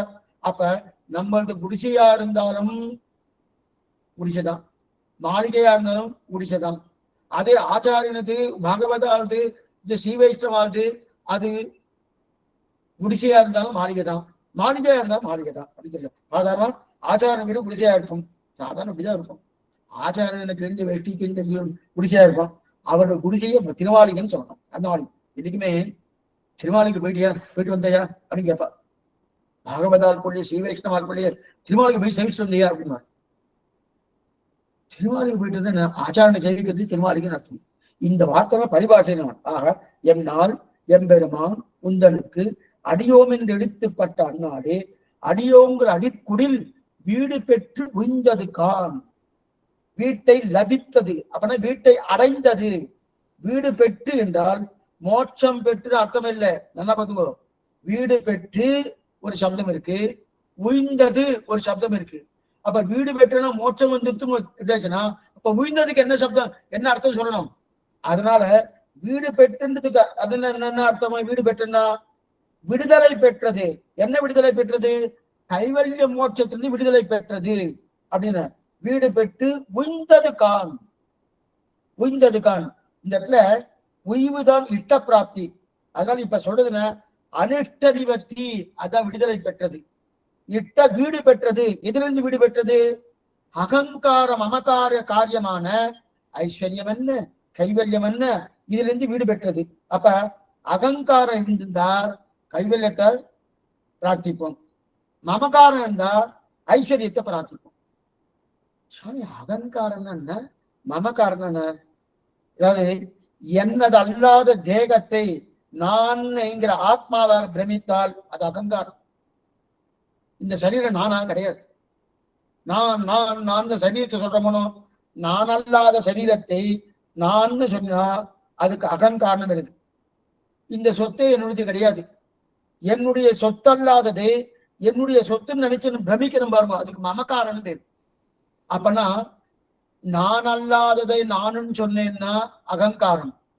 என்னுடைய இதெல்லாம் ஒரு ஃபார்முலா. நான் அல்லாததை நானுன்னு சொன்னேன்னா அகங்காரம், என்னுடையது அல்லாததை என்னுடையதுன்னு சொன்னேன்னா மமக்காரம். மமக்காரம்னா அதான் என்ன பண்ணார் இந்த இடத்துல, அதைத்தான் நான் பண்ணினேன்றாரு. அது இருக்கிறபடியாக தான் அகங்காரம் மமக்காரம் இருக்கிறபடியாக தான் பகவான்கிட்ட நான் கைவல்யத்தை பிரார்த்தித்தேன், அதே போல ஐஸ்வர்யத்தை பிரார்த்திப்பேன். ஆனா இப்ப புரிஞ்சுட்டேன், ஓம்காரத்தின் அர்த்தம் நல்லா புரிஞ்சுக்கணும். புரிஞ்சிட்டபடியாலே அதெல்லாம் இப்ப விரோதிகள் ஆயிடுச்சு, நல்லா தெரியுது விரோதிகள். அப்ப ஐஸ்வர்யம் என்ன, கைவல்யம் என்ன, இதெல்லாம் தியாஜ்யங்கள். இப்ப தியாஜ்யங்கள் விடுபடணுமானோ, அதான் வீடு பெற்று அடியோங்கள் அடிக்குடில் வீடு பெற்று, அதைத்தான் வீடு பெற்றுன்னு தெரிவிக்கிறார். ஆக நாம் வேணுமென்றே ஆசைப்பட்டது கிடைக்கிறது. என்ன சொல்லுவோம்? ஆசைப்பட்டேன் பகவல்லா பார்த்தியா இருக்கணும்னு சொல்லணும், அந்த ஆசைப்பட்டது கிடைக்கிறதுன்னு அதான் தான் இருக்கிறது. அதே சமயத்துல எதையெல்லாம் வேண்டாம் நினைக்கிறோம், வேண்டாததெல்லாம் கிடைக்கப்படாது, வேண்டியதெல்லாம் கிடைக்கணும். அனிஷ்ட நிவர்த்தி இஷ்ட பிராப்தின்னு பேரு. அனிஷ்ட நிவர்த்தி இஷ்ட பிராப்தின்னு பேரு. அனிஷ்டம் தொலைகிறது, வேண்டாதெல்லாம் தொலையணும், அது அனிஷ்ட நிவர்த்தி. இஷ்டம் எது? பகவத் அனுபவம், பாகவதார் அனுபவம், ஆச்சாரிய அனுபவம் அப்படின்னு இருக்கிறது. அப்ப அனிஷ்ட நிவர்த்தி இஷ்ட பிராப்தி தான் இருக்கிறது. இப்ப அதுக்கு ஒரு எக்ஸாம்பிள் சொல்றேன். சக்கரை பொங்கல் சாப்பிடணும்னு ஆசை சுவாமி, அது திருவள்ளிக்கேணி சக்கரை பொங்கல் தான் இன்னும் பகு சந்தோஷம், லோகத்துல இனிமே கிடையாது. அப்படிப்பட்ட ஆச்சரியமான சக்கரை பொங்கல் நன்னா தான் இருக்கு சுவாமி, சாப்பிடணும்னு கெடுக்க போனேன், அஜீர்ணம் சொல்லிட்டு. அஜீர்ணம் அஜீர்ணம் தான் சக்கரை பொங்கல் சாப்பிட முடியுமா? சாப்பிட முடியாது. அப்ப அஜீர்ணம் போவதுதான் சக்கரை பொங்கல் சாப்பிடறதுக்கு முதல் படி. அஜீர்ணம் இருக்கும்போது பக்கத்துல யாராவது சக்கரை பொங்கல் சாப்பிட்டாருன்னா இன்னும் சமமா போயிடும், இன்னும் ஆபத்தா போயிடும். வெறும் அஜீர்ணத்தை போனா பொறாமையும் சேர்த்து வந்துட்டு போகணும். என்ன சுவாமி இதுவாது அஜீர்ணம் மட்டும்தான் இருக்கு, பக்கத்துல வரவே சாப்பிட்டு இருக்காரு, வாயில எடுத்து போட்டுட்டே இருக்காரு, நமக்கு பார்க்க இன்னும் அஜீர்ணம் போகணும்னு நினைக்கிறோமோ. இப்ப அது இருக்க செய்து எனக்கு அஜீர்ணம் தொலைணும், இது அனிஷ்ட நிவர்த்தி. இஷ்ட பிராப்தி எது சுவாமி? இஷ்ட பிராப்தி சக்கரை பொங்கல் சாப்பிடும். எக்ஸாம்பிள் சொல்லிட்டு இருக்கேன், சக்கரை பொங்கல் சாப்பிடணும்னா அப்ப இந்த சக்கரை பொங்கல் அனுபவிக்கிறனாலே, அதாவது இஷ்ட பிராப்தி ஏற்படணும்னாலே அனிஷ்ட தொலைவது அதற்குள்ள இருக்கணும். அப்ப எனக்கு இஷ்டம் கிடைக்கணும்னாலே அனிஷ்டம் தொலைணுமோ, அந்த இஷ்டத்துக்குள்ளே அந்த அனிஷ்டம் இருக்கணும். அப்ப எதை விடணுமோ அதை விட்டாதான் உயர்ந்துக்கிட்டு. ஆக விடுவது ஏற்படுவது அடைவதற்குள்ளே அடக்கம் தானே, அதைத்தான் உய்ந்தது காண்றார். அப்படின்னா தாசிய ரசத்தை பெற்றோம் என்று சொல்லி இருக்கணும் ஆழ்வார், அப்படி சொல்லல. அகங்காரத்திலிருந்து மாறினோம், தாசரசம் பெற்றோம் என்றுதான் அர்த்தம் இப்போது. ஆனால் இதை என்ன தெரியும், உய்ந்ததுன்றார். உய்ந்ததுன்னர் உய்ந்தது கான். தாசரசத்தை புரிஞ்சு கொண்டாலே அதுதான் உஜ்ஜீவன். உய்ந்ததன உய்ந்தன சுவாமி அனிட்ட நிவர்த்தி இஷ்ட பிராப்தி இல்லையா? அனிட்ட நிவர்த்தி தொலைஞ்சி இஷ்ட பிராப்தி வரணும். கரெக்டு. இப்ப உய்ந்தது கான்னு சொல்றதுக்கு பதிலா என்ன பண்ணும், தாசியரசம் பெற்றோம் அப்படின்னு சொல்லியிருக்கலாமே சுவாமி. ஏன் உய்ந்ததுன்னு சொல்றாருன்னா அசைவா தெரிவிக்கா பண்றோம். அதுதான் உய்வர் தான் உஜ்ஜீவனம் அப்படின்னா. ஆழ்வார்களுடைய பாஷையை என்ன தெரியுமா, நிகண்டுன்னு.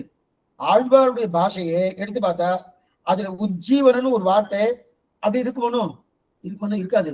தாசியன்னு ஒரு வார்த்தை இருக்காது. ரெண்டும் ஒரே வார்த்தையா தான் போட்டிருப்பா. உஜ்ஜீவனத்துக்கு ஒரு வார்த்தை, தாசியத்துக்கு ஒரு வார்த்தை, ரெண்டு வார்த்தையா இருக்காது, ஒரே வார்த்தையா தான் இருக்கு. ஏன்னா தாசியமே உஜ்ஜீவனம், உஜ்ஜீவனமே தாசியம். அப்பனா நம்முடைய நிலை என்னன்னா, பகவானுக்கு நான் தாசபூதன் அப்படின்னு சொன்னாலே நமக்கு உஜ்ஜீவனம். சொன்னாரு அந்த என்ன வரணும், அதுதான் உஜ்ஜீவனம். அந்த ஒரு வார்த்தை இருக்கு இல்லையா, ரெண்டு வார்த்தையும் ஆழ்வார்கள் சொல்லவே மாட்டேன், ஒரே வார்த்தையா இருக்குன்னா தாசியம்தான் உஜ்ஜீவனம். அந்த மாதிரி இருக்கா சுவாமி? இல்லை, தாசியம்தான் உஜ்ஜீவனம். எங்க நம்ம பாக்குறோம்? உயர்வர உயர்நலம் உடையவன் எவனவன், அயர்வர மதிநலம் அருளினன் எவனவன், அயர்வரு அமரர்கள் அதிபதி எவனவன், துயரரு சுடரடி தொடுதரன் மரணேன்னு தெரிவிக்கிறான். அப்ப வியாக்கியாத்தாங்க ஆசிவா தெரிவிக்கிறார். அப்படின்னா துயரரு சுடரடி தொழுதனன் மரணனே, நம்முடைய துயர்களை அறுக்கும் பொருட்டு அவன் திருவடியை தொழுங்கோள் அப்படின்னு சொன்னார். உடனே அவரை மாத்தினார். இல்ல சுவாமி, அப்ப தொடரன்னு என்ன ஆகும்? பெற முடியாது, அப்படியே கீழே கடை சம்சாரத்தில் இருக்க வேண்டியதான்.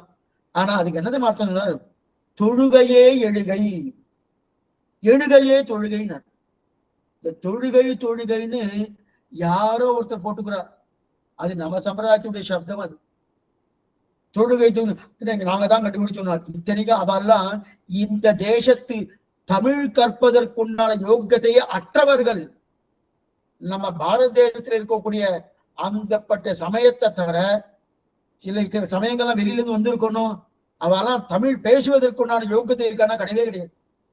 அவ என்ன, நாங்க தான் தமிழ் தமிழ் இன்னைக்கு பேசியிருக்கா. தொழுகை என்ற சப்தம் துயரடி துயரடி சுடரடி தொழுது எழுகன் மரணே. தொழுகையே எழுகை, எழுகையே தொழுகை. தொழுகை வேறல்ல, எழுகை வேறல்ல, ஒரே சொல். தொழுதால் எழலாம், எழாவிட்டால் இது தொழாவிட்டால் எழுகை கிடையாது அப்படின்னு தெரிவிக்கிறார் இல்லையா? ஆக தொழுகை என்பதுக்கு எழுகை என்பது ஒரே சொல் இல்லையா? அந்த அர்த்தத்துல வேறுபாட்டிற்கு போட்டிருக்கே தவிர பெருமாளுடைய திருவடிகளில் பணிவதே உஜ்ஜீவனம். அவன் தாசனத்தை தெரிந்து கொள்வதே உஜ்ஜீவனம். அவனுக்கு நான் தாசன், தாசபூதன். ஆனாதான் பிரணவம் பிரதானம் வச்சுக்கிறார். அகார வாச்சன பகவானுக்கு மக்கார வாச்சன ஜீவாத்மா தாசன். ஆக அப்படிப்பட்ட உய்ந்து அடியோங்கள் அடிக்குடில் வீடு பெற்று உய்ந்தது கான். உய்ந்தது அப்படின்னா என்ன சொன்னார்? அதற்கு பொருள் உஜ்ஜீவனம் அடைஞ்சவங்க அப்படின்னா தாசியரசத்தை தெரிஞ்சு கொண்டார். மேலும் இது பரியாயம், பரியாயம்னா ஒரே பொருள் வருகிற ரெண்டு சொற்கள் இருக்கணும். ஒரே பொருள்ல வரக்கூடிய ரெண்டு சொற்கள், அதுக்கு பரியாயம்னு பேர்.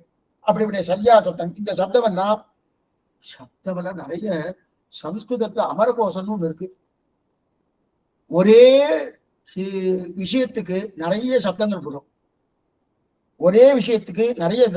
அதுல சம்ஸ்கிருதத்துல பாலபாடம்னு இருக்கு, அமரகோஷம் இருக்கு. அந்த பாலபாடத்துல தான் சொல்லுவா, அமராகா, நிர்ஜராகா, தேவாகா, திரிதியா, விபூதா, சுரா அப்படின்னு. சம்ஸ்கிருத பாஷைன்னு ரொம்ப பணக்கார பாஷை. பணக்கார பாஷை நிறைய பணங்காசுலாம் கிடைக்குமா? அதனால பணக்கார பாஷைனா உயர்ந்த பாஷைன்னு அர்த்தம். அது ஒரே பொருளை ஒரே பொருளுக்கு 10 வார்த்தை வைக்கக்கூடிய சாமர்த்தியம் அது கொண்டு. நான் ஒரு சொல்ல வச்சுட்டு அப்படி புத்தகத்தை படிக்கிறதுக்கு கூட நமக்கு கஷ்டமா போயிருந்தோம். ஆனா அவ ஒரே சொல்ல ஒண்ணும் இல்லை. தேவர்கள் இருக்கணும், தேவர்கள் சப்தத்துக்கு சுரர்கள்னு ஒரு இடத்துல போட்டிருப்பா, ஒரு இடத்துல நிர்ஜரர்கள்னு போட்டிருப்பா. சுரர்கள் முனிக்கணங்கள் விரும்பும் திருவேங்கடத்தானே வாசனம் கேள்விப்பட்டிருக்கணும். அதே போல தேவர்கள், அதே சுரர்கள் தான் தேவர்கள், தேவர்கள் தான் நிர்ஜரர்கள். ஆனா நம்ம அப்படியே மயங்கி போயிடுவோம். அங்க என்ன சுவாமி தேவர்கள் போட்டிருக்கு, சுரர்கள் போட்டிருக்கிற சுவாமி, பாச்சிட்டா போட்டிருக்கு வியாக்கியானத்துல ஒண்ணு மாத்திர, ஏன்னா சப்தத்தை மாத்திருக்க, அர்த்தம் அதே தான் அப்படின்னு தெரிவிக்கிறேன் இல்லையா? இதுதான் இருக்கு. ஆக அந்த அளவுக்கு பாஷை உயர்ந்த பாஷை இருக்கு. இப்ப என்ன, அடியோங்கள் அடிக்குடில் வீடு பெற்று உய்ந்ததுகான். வீடு பெற்று அப்படின்னா வீடு பெற்று உயிர்ந்தது. உயிர்ந்ததுன்னா என்னது? அதுதான் என்னது? தாசியரசம் தெரிஞ்சது, அதனால உயிர்ந்ததுன்னா உஜ்ஜீவனம் அடைந்தது அப்படின்னு சொன்னார். அடைந்தது சொல்லி முடிச்சோடனே வீடு பெற்று உயிர்ந்தது கான்ற. கான்னா என்ன சொன்னேன்? கான்னா கான் கான் கான் ஆங்கில கான் இல்ல, தமிழ் கான். பார்ன்னு அர்த்தம். வீடு பெற்று உயிர்ந்தது கான். கான்னா பார்ன்னு அர்த்தம். இந்த பார்ன்னு யார சொல்றார்? பெரியாழ்வார் அடியோங்கள் அடிக்குள் வீடு பெற்று உயிர்ந்தது கான்னு யார் இடத்துல சொல்றார்? நம்மள சொல்றாரா, இல்ல பகவான சொல்றாரா, இல்ல கைவல்யார்த்தி சொல்றாரா, இல்ல கைவல்யார்த்தி வேற யாராவது சொல்றாருன்னா யார சொல்றா? பகவானுக்கு தான் ஆழ்வார் தெரிவிக்கிறார். பாரு பாரு, எங்களுடைய வீடு எல்லாம் தாசியரத்தில் உயிர்ந்ததை பெற்றது கான். அடியோங்கள் அடிக்குடில் வீடு பெற்று உயிர்ந்தது கான். கான் பாத்துக்கோ பாத்துக்கோ பகவானே பாத்துக்கோ, எங்க வீடு பாரு அடியோங்கள் அடிக்குடில் ஆயிடுச்சு. தாசியரசன் நல்லா தெரிஞ்சுட்டு எனக்கு மட்டும் இல்ல, எங்களுடைய குடும்பத்தில் அத்தனை பேருக்கும் தாசியரசம் வந்துட்டு பாத்துக்கோ, நீயே பாத்துக்கோன்னா. பாத்துக்கோன்னு சொன்னோடனே இப்ப நமக்கு என்ன தோணுனா, பகவானுக்கு தெரியாத சுவாமி, இப்ப ஏன் பாருங்க தெரியாதவனுக்கு சொல்லணும். அவர் சர்வஜன், சர்வசக்தன், அவாப்த சமஸ்த காமன், அகிலேய பிரத்தினீகன் அப்படி இருக்கச்சே எல்லாத்தையும் தெரிந்தவன் சர்வஜனா இருக்கச்சேதே. இல்ல சுவாமி, இவருக்கு கைவல்யார்த்தியா வந்துட்டார், இவருக்கு தாசியரசம் இவருக்கு மட்டும் இல்ல இவர் குடும்பத்தாருக்கும் வந்துட்டு அதுவே உஜ்ஜீவனம் ஆயிடுச்சு அப்படின்னு இனிமேதான் நான் தெரிஞ்சுக்க போறேன்னு இப்பதான் அவர் பாக்குறாருன்னா நன்னாவே தெரியும். நன்னாவே தெரியும். தெரியாது, ஏன்னா சர்வஜன்னு பேரு. அப்படிங்கச்சே பார் என்று காட்டுறாரே ஆழ்வார். ஏதோ ஒண்ணு மரியா சின்ன குழந்தையா, ஒண்ணு தெரியாது சின்ன குழந்தையா வச்சுக்கேன், இதை பாத்துக்கோ அதை பாரு, அதை எக்ஸிபிஷன் ஆகிட்டு பண்ணா இதை பாரு அதை பாருன்னு சொல்றா இல்லையா? அந்த மாதிரி சின்ன குழந்தைக்கு நல்லா இது நல்லா தாசியரசன் நல்லா தெரிஞ்சுண்டு அப்படின்னு சொல்லிக்குது பாருன்னு சொல்றாருன்னா, ரெண்டாவது இத்தனை நாள் தாசியரசம் வந்ததே அந்த பகவானால்தான். இது அவருக்கே தெரியும். தாசியரசம் வந்தது அந்த பகவான் தான் இத்தனை வைபவத்தை பண்ணி இத்தனை அனுகிரகம் பண்ணி அவருடைய நிர்கேதுக்க கட்டாட்சத்தால் தான் இந்த கைவல்யார்த்திக்கு தாசியரசமே கிடைச்சிருக்கு. அப்படி இருக்கச்சு பாத்துக்கோ எனக்கு தாசியரசம் வச்சிருக்கு அப்படின்னு சொல்லலாமா? அவர் சர்வஜன் தானே அப்படின்னு சொல்லி எனக்கு ஞானமே ஞானத்தை அவர்தான் கொடுத்திருக்காரு. அப்படி இருக்கச்சு அப்ப அவரை பார்த்து கான் என்கிறாரு, இது நியாயமா? ஆறு பகவானை பார்த்து இது காணனா? இது சாமானியமா நம்ம கோயிலுக்கெல்லாம் போறோம், சில பேர் அர்ச்சனை எல்லாம் பண்ணுவோம். அர்ச்சனை பண்றச்சு எங்க கோத்திரம், எங்க சூத்திரம், எங்க பேரு, எங்க நட்சத்திரம், எங்களுடைய ராசிகள் எல்லாம் சொல்லிட்டு என்னென்ன பலத்துக்காகன்னு சொல்லி அங்க அர்ச்சனை சங்கல்பம் பண்ணிப்பா. சங்கல்பம் முடிஞ்சு அர்ச்சனை இன்னும் போய் பண்ணுவார். உடனே ஒரு பக்கத்துல ஒருத்தர் கேட்டார், சுவாமி நீங்க எல்லாம் சொல்லியிருக்கிற? அவன் எல்லாம் சொல்லிட்டேன், எதுவும் மறக்கலையோ? நல்லா சொல்லிட்டேன், எல்லாம் பேரு கோத்திரம் நட்சத்திரம் ராசி எல்லாமே சொல்லிட்டேன். அப்ப இதெல்லாம் அந்த பெருமாளுக்கு தெரியாதா? தெரியாதனத்தால் சொல்லிட்டு இருக்கலான்னு கேட்டோம். இப்ப அவர் என்ன பதில் சொல்லணும்? தெரியாதுன்னு சொல்லணுமா தெரியும்னு சொல்லணும்? தெரியாதுன்னு சொல்லியாச்சுன்னா சர்வஜன் போயிடுச்சுன்னு அர்த்தம். தெரியும்னு சொன்னா சொல்லியே இருக்க வேண்டாம். அதே போல இங்க கான் பார் பார்ன்றார். யாரு? கைவல்யார்த்தி பார், நீ பாருங்க அடியோங்களுக்கு வீடு பெற்று உயிர்ந்தது கான், பாரு பெருமாளை பாரு, நன்னா பாருங்க எங்க குடும்பம் நன்னா உஜ்ஜீவன் அடைஞ்சிட்டு நன்னா பாருன்னு சொல்றாரு. அப்ப அவருக்கு தெரியாத அப்படின்ற மாதிரி கேட்கலாமா? இது நியாயமானா? இதுக்கு ஆச்சரியமான அர்த்தம் என்ன தெரிவிக்கிற பாருங்க. பெருமாள் எத்தனை உபகாரம் பண்ணாலும் பகவான் இருக்கிற உயர்ந்த குணம், அதனாலதான் அவருக்கு உத்தமன்னு பேரு. ஓங்கி உலகலந்த உத்தமன் ஆண்டாள் கொண்டாடுறானோ, அதமன் இருக்கான், மத்தியமன் இருக்கான், உத்தமன் இருக்கான். அந்த உத்தமனான தன்மை பகவானுக்கு உண்டு. அதனால எத்தனை உபகாரம் பண்ணியிருக்காரு இந்த கைவல்யார்த்திக்கு. எத்தனை கைவல்யார்த்திக்கு மட்டும் இல்ல, யாருக்கும் பகவான் உபகாரம் தான். ஈஸ்வரசே சௌகார்த்தம் எதிர்ச்சா சுகுர்த்தம் எல்லாம் அவர் தான் பண்ணிருக்காரு. அப்ப அதெல்லாம் பண்ணணும், பண்ணினோம் என்கிற எண்ணமே இல்லாம மறந்து போயிடுறோம். பகவான் நமக்கு பண்ணக்கூடிய நன்மைகள் எத்தனையோ கணக்கே சொல்ல முடியாது. ஆனா அத்தனை நன்மையும் மறந்து போயிடுவானா. ஏன்னா அவருக்கு அடுத்தடுத்து என்ன பண்ணணும் என்ன பண்ணணும் என்ன பண்ணணும் மனசுல ஓடிட்டே இருக்கு. எத்தனை நல்லது பண்ணியிருந்தாலும் இன்னும் என்ன பண்ணுவோம், இன்னும் என்ன பண்ணுவோம். நாம என்ன சுவாமி, கண்ணே இல்லை சுவாமி, நான் எத்தனை பிரதட்சணம் பண்ணினேன், இன்னும் இல்லை. உனக்குதான் கண்ணு இல்லை, உனக்குதான் மனசு இல்லை, உனக்குதான் நேர்மை இல்லை. ஏன்னா எத்தனை ஜன்மாவோ உன்னை மாறி மாறி பிறப்பிறப்பம் பிறந்து அடியடைந்து உள்ளம் தேடி ஈரிலின்ப திருவெல்லம் தானே எத்தனை ஜன்மாவா காத்துட்டு இருக்காங்க. நடுவே வந்து உய்ய கொள்கின்ற நாதன் திருவிகிற ஆழ்வார் குறுக்க குறுக்க குறுக்க வந்து நம்ம அப்படி போனா இப்படி வரார், இப்படி போனா அப்படி வரார், முன்னாடி வந்து நம்ம திருத்திட்டு இருக்காரணும். அப்படி இருக்க செய்து அது அந்த நமக்கு பண்ண ஒரு நல்ல விஷயத்தெல்லாம் மறந்துடுறாரு. ஏன்னா அவருக்கு அடுத்தடுத்து மனசுல ஓடிண்டே இருக்கு. எத்தனை நல்லது பண்ணியிருந்தாலும் இன்னும் என்ன பண்றோம், இன்னும் என்ன பண்ண நினைக்கிறானே. ஆதார் பகவானே நீ பண்ணது என்னவென்று முதல்ல உனக்கு காட்டுறேன். என்ன தெரிவிக்கிறார் கைவல்யார்? என்ன தெரிவிக்கிறார்? நீ தானே என்ன அனுகிரகித்தாய், நீ தானே தாசரதம் புரிய வைத்தாய், அது உனக்கே தெரியல. தெரியலன்னா இவர் மறந்துடுறார். மறந்துடுனா இன்னும் நிறைய பண்ணணுமே, இன்னும் நிறைய பண்ணணுமே. இன்னும் சுவாமி அப்ப மறக்கிறார்னா அது கூட சர்வத்தை போயிடுச்சுன்னு அர்த்தம். மறக்கிறார்னா என்ன அர்த்தம் தெரியுமா? அது மறக்கிறாரா மறக்கிறாரு அவெல்லாம் நிஜமா மறந்துடுவோம். ஏதோ ஒரு காரியத்துக்கு போனோம் மறந்து போயிட்டு சுவாமி அந்த மாதிரி மறந்து அல்ல. இவருக்கு அந்த ஜீவாத்ம உஜ்ஜீவனத்திலேயே புரியா இருக்கு. இன்னும் நிறைய பண்ணும், இன்னும் நிறைய பண்ணும், அந்த எண்ணம் ஓடிட்டு இருக்க தவிர இந்த மறந்து. அதனால ஏற்கனவே பண்ணது இவருக்கு அதெல்லாம் ஞாபகத்துல வச்சுக்கிறதே கிடையாது. இப்ப இந்த கைவல்யாத்தை என்ன பண்ணிருக்கான், பகவானே நீ எனக்கு எத்தனை பண்ணிருக்க, நீ அதை நினைக்கவே இல்லை, நான் நினைச்சுட்டு இருக்கேன். நினைச்சு என்ன பண்ற, நீ பண்ணதை நான் உனக்கு முதல்ல காட்டுறேன் பார், அதை பார்த்து கொண்டு கொள், பிறகு அடுத்தது என்னன்னு யோசி. நீ எத்தனை பண்ணிருக்க எனக்கு அவன் அதை பாருனான். ஆக அவன் பண்ணனதை மறந்து போகிறார். அந்த புருஷோத்தமனுக்கு உரைப்பதற்காக கான் அடியோங்கள் அடிக்குடில் வீடு பெற்று உய்ந்தது கான். பெருமாள் நமக்கு நல்லதை பண்ணிட்டு என் செய்தோம் என் செய்து ஒண்ணுமே பண்ணலையே. இந்த மாதிரி பண்ணியிருக்காரு சுவாமி. ஆச்சரியமான சரித்திரம். திரௌபதி மானபங்கம் ஏற்பட்டது. கோவிந்தா புண்டரீகாட்ச ரக்ஷமாம் சரணாகதான்னு சரணாதி பண்ணினான். வஸ்திரத்துக்காக அந்த கூப்பிட்ட உடனே தான் வரல. வராம அங்கிருந்து வஸ்திரதானம் பண்ணினான். அதற்கு மேற்கொண்டு என்னென்ன பண்ணணுமோ அந்த திரௌபதிக்காக எல்லாரையும் பண்ணினான்.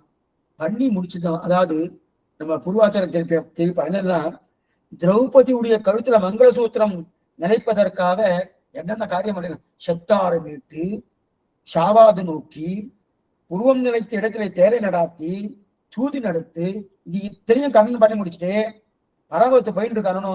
போயிட்டு இருக்கச்சு அப்ப சொல்றாரு, கோவிந்தான்னு ஒரு வார்த்தை சொன்னான். அந்த வார்த்தை சொன்னதுக்கு நான் அவ கிட்டக்க போய் முதுக தடவை கொடுத்து ஆசுவாசப்படுத்தி என்ன பண்ணிருக்கணும், திரௌபதி கவலைப்படாத, நான் இருக்கேன், நான் உன்னை ரட்சிக்கிறேன் அப்படின்னு ஒரு வார்த்தை கிட்டக்க போய் சொன்னேன்னா சொல்லவே இல்லையே. அவன் கோவிந்தான் கூப்பிட்ட ஒரு அந்த சப்தத்தை கடன் வாங்கி நான் போயிட்டு இருக்கேன். அந்த கடனையும் வாங்கிட்டேன், அந்த கடனையும் கொடுக்கல, அந்த கடனுக்குண்டான வட்டியும் கொடுக்காம நான் போயிட்டு இருக்கேன். என்ன சுவாமினா என்ன அந்த காலத்துல இந்த எக்ஸாம்பிள். அந்த காலத்துல கடன் வாங்கினவாரெல்லாம் ரொம்ப சமப்படுவாராம். இப்ப கொடுத்தவா சமப்படலாம். கடன் வாங்கினவாரெல்லாம் என்ன பண்ணுவான், வாங்கிட்டேனே இந்த நாளுக்குள்ள கொடுக்குறேன்னு சொல்லியிருக்கேன், வட்டியும் சேர்த்து கொடுக்குறோம், கொடுக்க முடியலையே சமப்பட்டு அவள்கிட்ட போய் கெஞ்சிட்டு இருப்பாளாம் அந்த நாள்ல. அதே போல அந்த எக்ஸாம்பிள் அப்படியே எடுத்துக்கலாம் கண்ணன் பெருமான். என்னன்னா, கடன் வாங்கினவா எப்படி சமப்பட்டு வட்டியும் கொடுக்காம எப்படி மனசு சஞ்சலமா இருக்குமோ, அதை போல நான் கலங்கிண்டு சீவைகுண்டம் போறேன்னு ஆச்சரியப்பட்டா நம்முடைய பூர்வாச்சாரம் எல்லாம். இந்த எம்பெருமானுக்கு அடிமைப்பட்டோமே தவிர ஒரு தடவை கோவிந்தான்னு சொல்லியிருக்கா. ஒரே ஒரு தடவை கோவிந்தான்னு சொல்லியிருக்கா.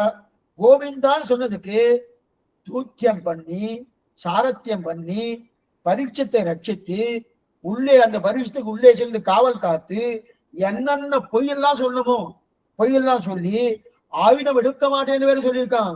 ஆயுதம் எடுக்க மாட்டேன்னு சொன்னது, ஆயுதம் எடுத்து தாழ்ந்து ஓலை கட்டிட்டு போறது, தூது போறது சார்ந்த விஷயம், ரொம்ப தாழ்ந்த விஷயம். தூது கட்டிட்டு போனது, ஓலை கட்டிட்டு போறது, அது மட்டும் தூது நடந்தது.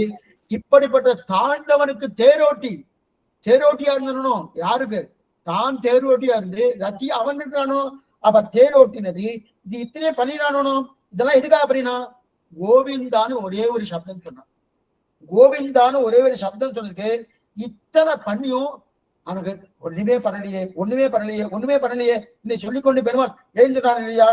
அதுதான் இப்ப ஆழ்வார்க்கு பயம். கண்ணனை பெருமாதம் போட்டனே. அப்ப என்ன பயம்னா, நீ உனக்கு பண்ணது உனக்கு எதுவுமே ஞாபகம் இருக்காது. இருக்கிற நன்மை எல்லாம் எல்லாத்தையும் நீ பண்ணிடுற. ஆனா இன்னும் பண்ணணுமே இன்னும் நினைக்கிறியோனோ. இப்ப நீ பண்ணதை சொல்றீங்க, அடியோங்க அடிக்குடில் வீடு பெற்று உய்ந்தது கான். நீ ஞாபகத்தில் வைத்துக் கொள்ள மாட்டாய். அதான் என்ன கான். கான் என்றாலே அதை இப்ப ஞாபகப்படுத்தும்படி கான் என்கிறார்.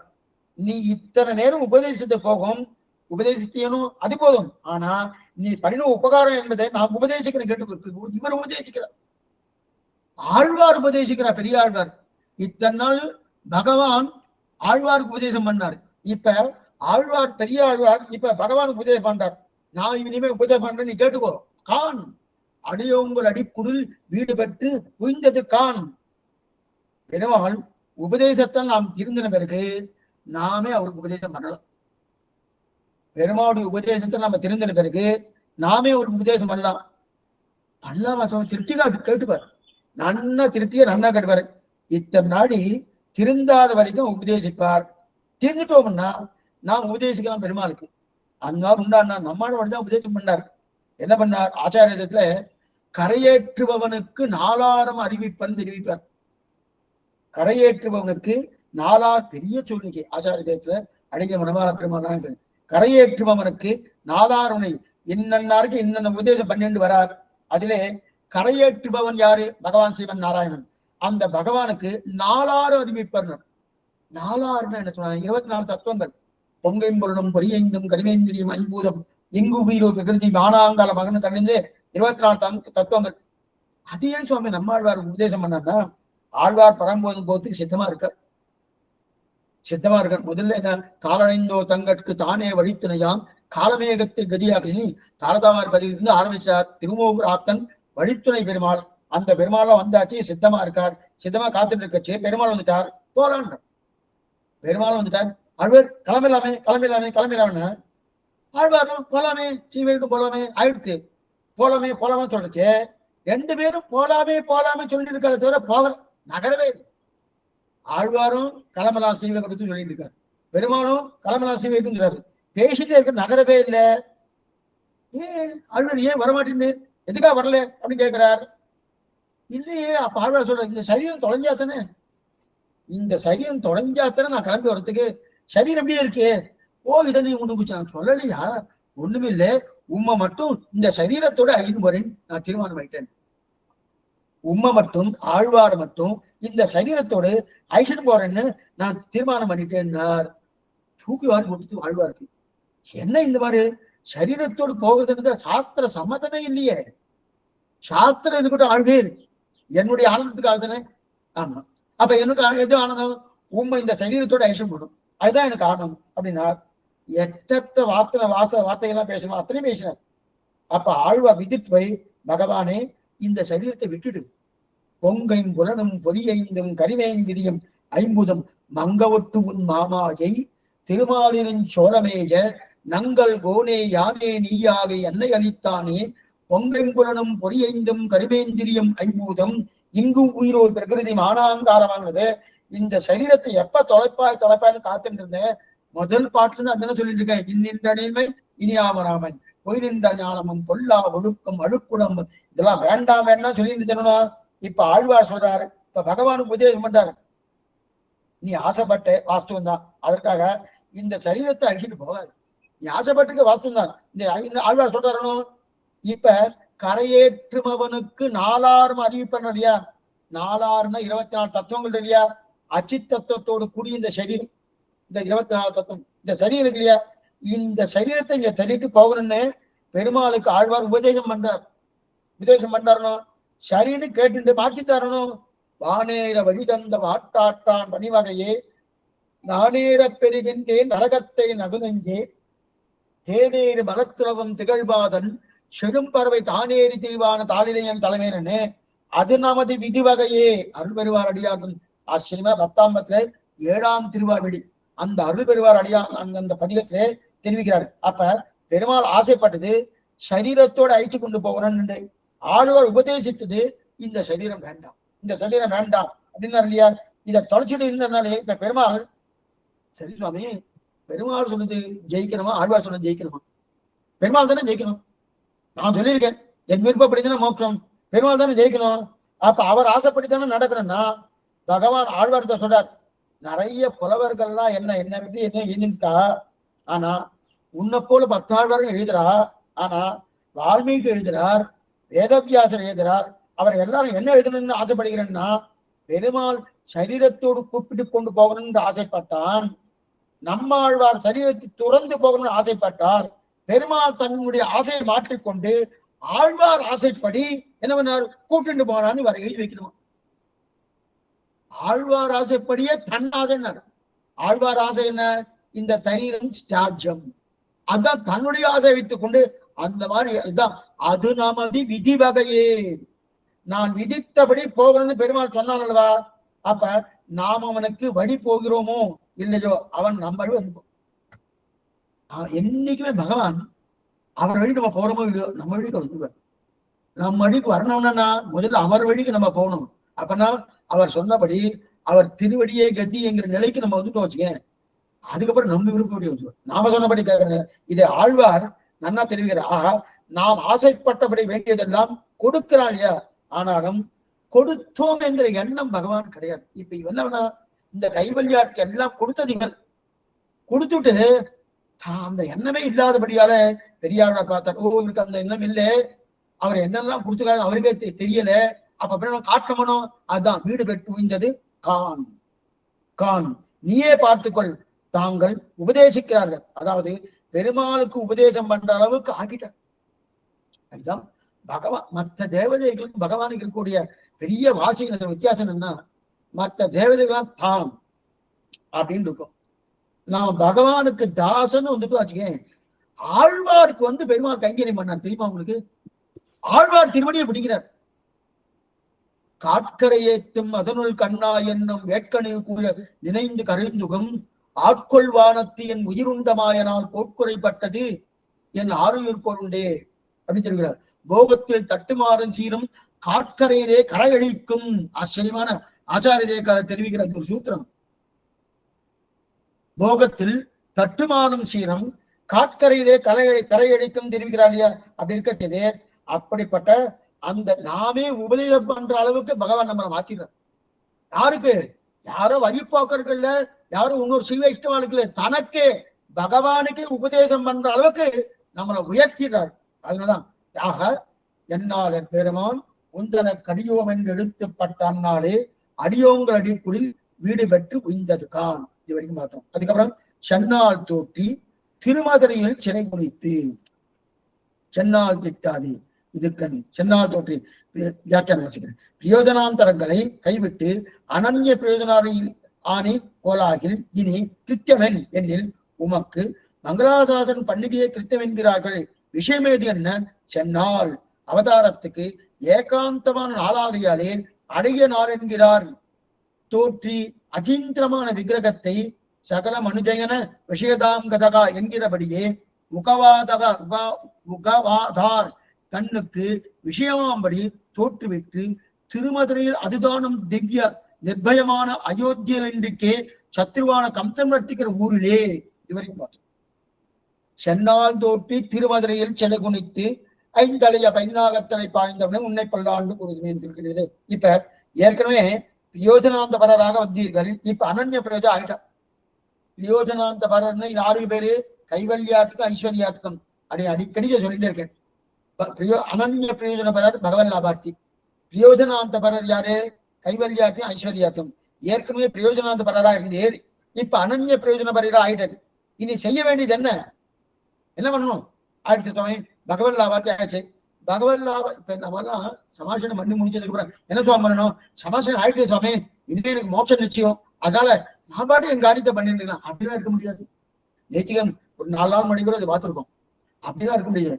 சாஸ்திரம் சொன்னபடி பகவத் கைங்கரியும் பாகவத கைங்கரியும் ஆச்சார கைங்கரியும் பண்ணித்தாகணும்னா என்னுடைய ஜீவனத்துக்கு தான் பண்ணிக்க வேண்டாம். அது பண்ணிட்டு என்னைக்குமே சீவைஷ்ணவ சம்பிரதாயத்துல நீ எல்லாத்தையும் விட்டுடு, இங்கே வந்துட்டு யாருமே சொல்ல மாட்டேன். இத்தனைக்கும் சில பேர்லாம் அந்த சந்நியாச ஆசிரம ஸ்வீகாரம் எடுத்துதான் நல்லது, அப்ப எந்த வம்பு தும்பெல்லாம் இருக்காதுன்றாலையா? அது நம்ம சம்பிரதாயத்துல அவ்வளவு தூரம் உச்சிதமா எடுத்துக்கொள்ளப்படல. கிரகஸ்த தர்மம் தான் பிரதானம் எடுத்திருக்கா. கிரகஸ்தனா இருந்து கைங்கரியம் பண்ணும், கிரகஸ்தனா இருந்து என்னென்ன பண்ணும் அத்தனையும் பண்ணும், அதுதான் உயர்த்தி.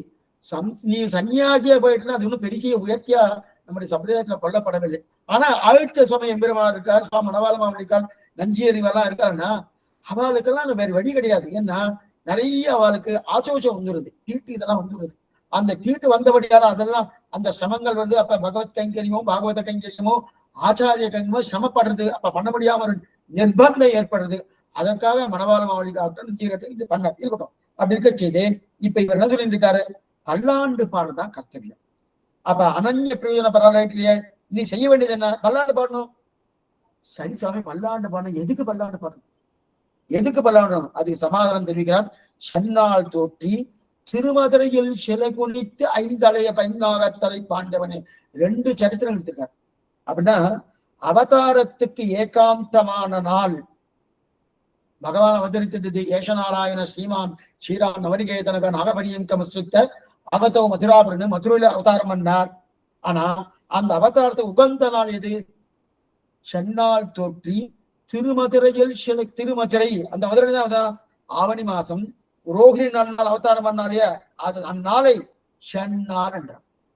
சென்னால், சென்னால்ங்கிற சப்தத்துக்கு என்ன அர்த்தம்?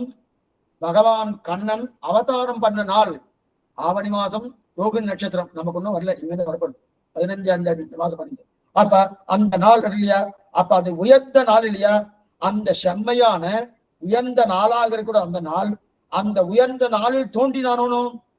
பெரியோர்கள் பிறந்து மறந்தாலே தோற்றம் மறைவுன்னு சொல்லுவார். பெரியோர்கள் யாரா பிறந்தோன்னு தோற்றம் மறைவுன்னு எழுதுறாங்கணும். ஆனா நாமெல்லாம் பிறந்தனா பிறப்பு மரணம், பிறப்பு மரணம்னு இருக்கா. ஆனா பெரியோர்கள் இருந்தா அவதாரம் சொல்ற மனம், அவதாரம் சொல்ற மனம். அதனால்தான் சென்னால் தோற்றி, சென்னால் தோற்றின, தோற்றினா இத்தனை நாளும் யார் கண்ணுக்கும் தோன்றாத உன்னை தோற்றுவித்து. கண்ணனை பெறுவான் அங்கு சீவைகுண்டு இருக்கார் சுவாமி, யாராவது செவிச்சிருக்கார? பரமபதநாதனை யாராவது விபவத்துல செவிக்கார சுவாமி? அவர் இறங்கி வந்து யாராவது செவிச்சிருக்கார சுவாமி? அங்க போனா சேவைதான் கிடைக்கும்னு நான் கேள்விப்பட்டு போது. அவர் இங்க வந்து பரமபதனால உங்க சேவை சாய்க்கிறேன்னு எங்காவது சேவை சாய்ச்சிருக்காருன்னா தெரியும். யாராவது செவிச்சிருக்கலாம், ஆழ்வார்கள் செவிச்சிருக்கலாம், அது இல்லாம மானசீக அனுபவம் தான். ஆனா நமக்கு சேவை சாய்ச்சிருக்கா. ஆனா அப்படிப்பட்ட பகவான் நம் கண்ணுக்கு புலப்படாமல் இருக்கக்கூடிய பகவான் கண்ணுக்கு புலப்படும்படி வந்து தோன்றினானோ. அதான் சென்னால் தோற்றி அப்படின்னு. அதுதான் சகல மனுஜ மனுஜ நயன விஷயதாம் கதகா. சகல மனுஜ நயன விஷயதாம் கதகா. சகலன்னா எல்லா, மனுஜன்னா மனிதர், நயன கண்களுக்கு, விஷயதாம் கதகா கண்களுக்கு விஷயமாகும்படி தன்னை காட்டிக் கொண்டான் இல்லையா. அப்படின்னா எல்லா மனிதர்கள் கண்களுக்கும் அன்னைக்கு இருந்தவா நமக்கு தெரியாது, நம்ம அன்னைக்கு இல்லையே. எல்லா மனிதருடைய கண்களுக்கும் விஷயமாகும்படி தன்னை காட்டுக் கொண்டான் இல்லையா. அதைத்தான் சகல நயனந்த விஷயதாம் கதகான் தெரிவிக்கிறா இல்லையா. அத நாராயணன் மூர்த்தி கேசவன், நாராயணமூர்த்தி கேசவனை பாடவும்னு கேட்டே ஆண்டாள் பாசனம் இல்லையா. மூர்த்தி மூர்த்தி இல்லையா, நாராயணன் வைகுந்தத்தை வச்சு பார்த்துட்டு அங்கிருந்து என்ன நாராயணன் நாங்கள் பார்க்கும்படி மூர்த்தியாக வந்தான் அர்த்தம். நாராயணன் மூர்த்தி, கேசவனுக்கு மூர்த்தி, அதைத்தான் நாராயண மூர்த்தின்னு அந்த பாட்டு தெரிவிக்கிறார். ஆக பெருமாள் எங்கேயோ இருந்து விடாமல் தோன்றினான் இல்லையா, தோன்றினான் இல்லையா. அப்ப எல்லா கண்களுக்கும் தன்னை விஷயமாக்கி தோன்றினான் இல்லையா. எல்லாரும் என்கிற இடத்துல யார் பார்க்கும்படி தோன்றினா, வேண்டினவர்கள் பார்க்கும்படி தோன்றினது ஆச்சரியம் இல்லை, வேண்டாதவர்கள்லாம் பார்த்துட்டு இருக்கான். இப்ப பகவானுக்கு வேண்டியவர்கள், இப்ப கோயிலுக்கு போறோம், ஸ்ரீரங்கம் போறோம், திருவள்ளிக்கேணி போறோம், காஞ்சிபுரம் போறோம், மேலக்கோட்டை போறோம், யாரும் வேண்டியவா தான் போவார். யாரோ வாசல்ல போறவா பகவானே இல்லைன்னு சொல்றவளா போவாங்க, அப்பெல்லாம் வேண்டாதுவா. அவளுக்கெல்லாம் பகவான் இங்க அர்ச்சா திருநீரிய சேவை சாய்க்கணும், சேவை சாய்க்கிறது இல்லை.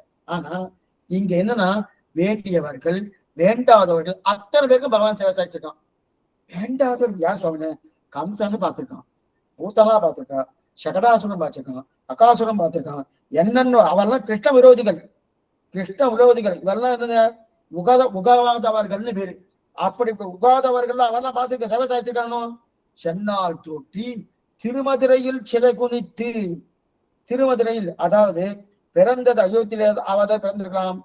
என்ன பாருங்க, சரி சுவாமி, ஏன் கண்ணன் பெருமானுக்குத்தான் மங்களாசாசனம் பண்ணணுமா, பல்லாண்டு பாடணுமா, ராவனுக்கு பல்லாண்டு பாடப்படுறதா? இது அநேகமா நிறைய பேருக்கு இந்த சந்தேகம் இருக்கும். ஏன் ஆழ்வார் அநேகமா நிறைய பாசனங்கள்லாம் கண்ணனுக்கு தான், ராமனுக்கு குறைச்சலா தான் இருக்கும். அதைத்தான் இங்க தெரியும். அதாவது பிறந்தது அயோத்தியிலாவது பிறந்திருக்கப்படாதா, மதுரையில பிறந்துடாமோ? ஏன்னா மதுரை அப்படின்னா மதுரை நல்ல ஊர் இல்லையா சுவாமி? மதுரை நல்ல ஊர் தான். மதுரா நாம ஹரி புண்ணியா பாபா ஹரி சுபான்னு சொல்லுது சாஸ்திரமே. அப்படின்னா மதுரான்னு வாய் வார்த்தை சொன்னாலே அந்த புண்ணியம் நம் பாபத்தை எல்லாம் போக்குமா. மதுரா நாம ஹரி, வடமதுரை பிறந்தவன் வன்புகழே. ஆழ்வார் 10 முதல் திருவாவடி. கொண்டவெண்டீர் மக்களுட்டார் சுட்டத்தவர் பிறரும் கண்டதோடு பட்டதல்லா காதல் மாற்றி ஆதுவில்லை எந்திசையும் கீழும் மேலும் முற்றமும் உண்டபிரான் தொண்டரோமா உயரல்லால் இல்லை கண்டீர் துணையேந்திர அளவு தெரிகிறார். வடமதுரை பிறந்தவன் வன்புகழே. மதுராவுக்கு ஆழ்வார் மங்களாசாமி இல்லையா? அப்ப மதுரைன்னு சொன்னாலே புண்ணியா பாபா ஹரி சுபா அப்படின்னா புண்ணியத்தை கொடுக்கும், பாபத்தை எல்லாம் போக்குடணும். அப்ப சுபத்தை எல்லாம் கொடுக்கறதுனும். அப்ப உயர்ந்து உயிர் ஆயிடுத்து. அப்ப ஏன் சுவாமி அயோத்தியில பிறந்திருக்கப்படாத? ஜெய் சுவாமி மதுரையில பிறந்தானா கண்ணன் பிறந்த பிறகு உயர்ந்த ஊர். அதுக்கு முன்னாடி இருந்துன்னா கண்ணனுங்க பிறப்பதற்கு முன்னாடி யாரவராங்க எப்படி பாடுபட்டான்னா அயோத்தியில பிறந்திருந்தா சொய்க்குமா இருந்துக்கலாம். ஏன்னா மதுரையில பிறந்தபடியாலே வயிறு கபகபகப எப்ப என்ன ஆபத்து வருமோ என்ன ஆபத்து வருமோ என்ன ஆபத்துமோ என்ன அப்படின்னு, இந்த குழந்தைக்கு என்ன ஆகுமோ என்ன ஆகுமோ என்ன ஆகுமோ அப்படின்னு. ஏன்னா அவன் இருக்கிறது எங்க? ஜெயில இருக்கா, சிறைச்சாலை. சிறைச்சாலை இருக்காருனோ கம்சனுக்கு செய்து போயிடுத்துன்னா அவன் என்ன பண்ணுவான்? மக்கள் அறுவரை கல்லிடை மோத 6 பேரை அந்த சவத்தை கருங்கல் சவத்திலேயே போட்டு அடிச்சானோ, அடிச்சு அத்தனை பேரும் கொண்டாடணும். அந்த பயம் வந்துட்டு அந்த பயப்பட வைத்த மதுரை. அப்படி பயம் மதுரை இல்லையா? அப்ப பயத்தவே இல்லாம இடம் எதுனா அயோத்தி தான். அயோத்தி தான் பயமே இல்லை. அயோத்தியில பிறந்திருக்கலாமோ? அயோத்தியன்னா அயோத்தியான் இல்லையா? அயோத்தியன்னா அபேத்யா, வேதித்து கொள்ளும் உள்ளே போக முடியாத ஊர். அயோத்தியான்னு என்னது அர்த்தம்? நாம வேதித்து கொண்டு உள்ள அந்த ஊருக்குள்ள போக முடியாத ஊர், அதான் அயோத்தியம். இதுக்கு அபராஜிதான்னு ஒரு பேர், அயோத்தியான்னு ஒரு பேரு. ஸ்ரீவைகுண்டம் இருக்கணும். ஸ்ரீவைகுண்டம் ஒரு அம்சத்தை தான் பகவான் சுவயம்பு மனுக்கு கொடுக்கிறார். ஸ்ரீவைகுண்டம் அந்த ஸ்ரீவைகுண்டத்துக்கு ஒரு அம்சம். அந்த அம்சத்தை எடுத்து பகவான் சுவயம்பு மனுக்கு கொடுக்கிறார். சுவயம்பு மனு சக்கரவர்த்தி கொடுக்கிறார். மனு கொண்டு வந்து எங்க பண்ணாரு? இந்த சரைய நதிக்குள்ள கொண்டு வந்து ஏற்பாடு பண்ணிட்டார். அப்ப அயோத்தின்றது அந்த ஸ்ரீவைகுண்டத்தின் ஒரு அம்சம் தான் அயோத்தி. அதுதான் தகர்க்க முடியாதது, அபராஜிதகா அப்படின்னு தெரிவிக்கிறார் இல்லையா? அப்ப தகர்க்க முடியாது. ஏன்னா அந்த ஊர்ல யாரும் உள்ள நுழைய முடியாது. ஒரு 15 வருஷத்துக்கு முன்னாடி அப்படிதான் இருந்தது.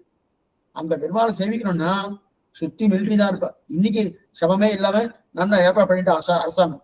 இருந்தாலும் அன்னைக்கு அவ்வளவு சிரமம் இருந்ததுனோ அப்படி இருக்க உயர்ந்த ஊர்.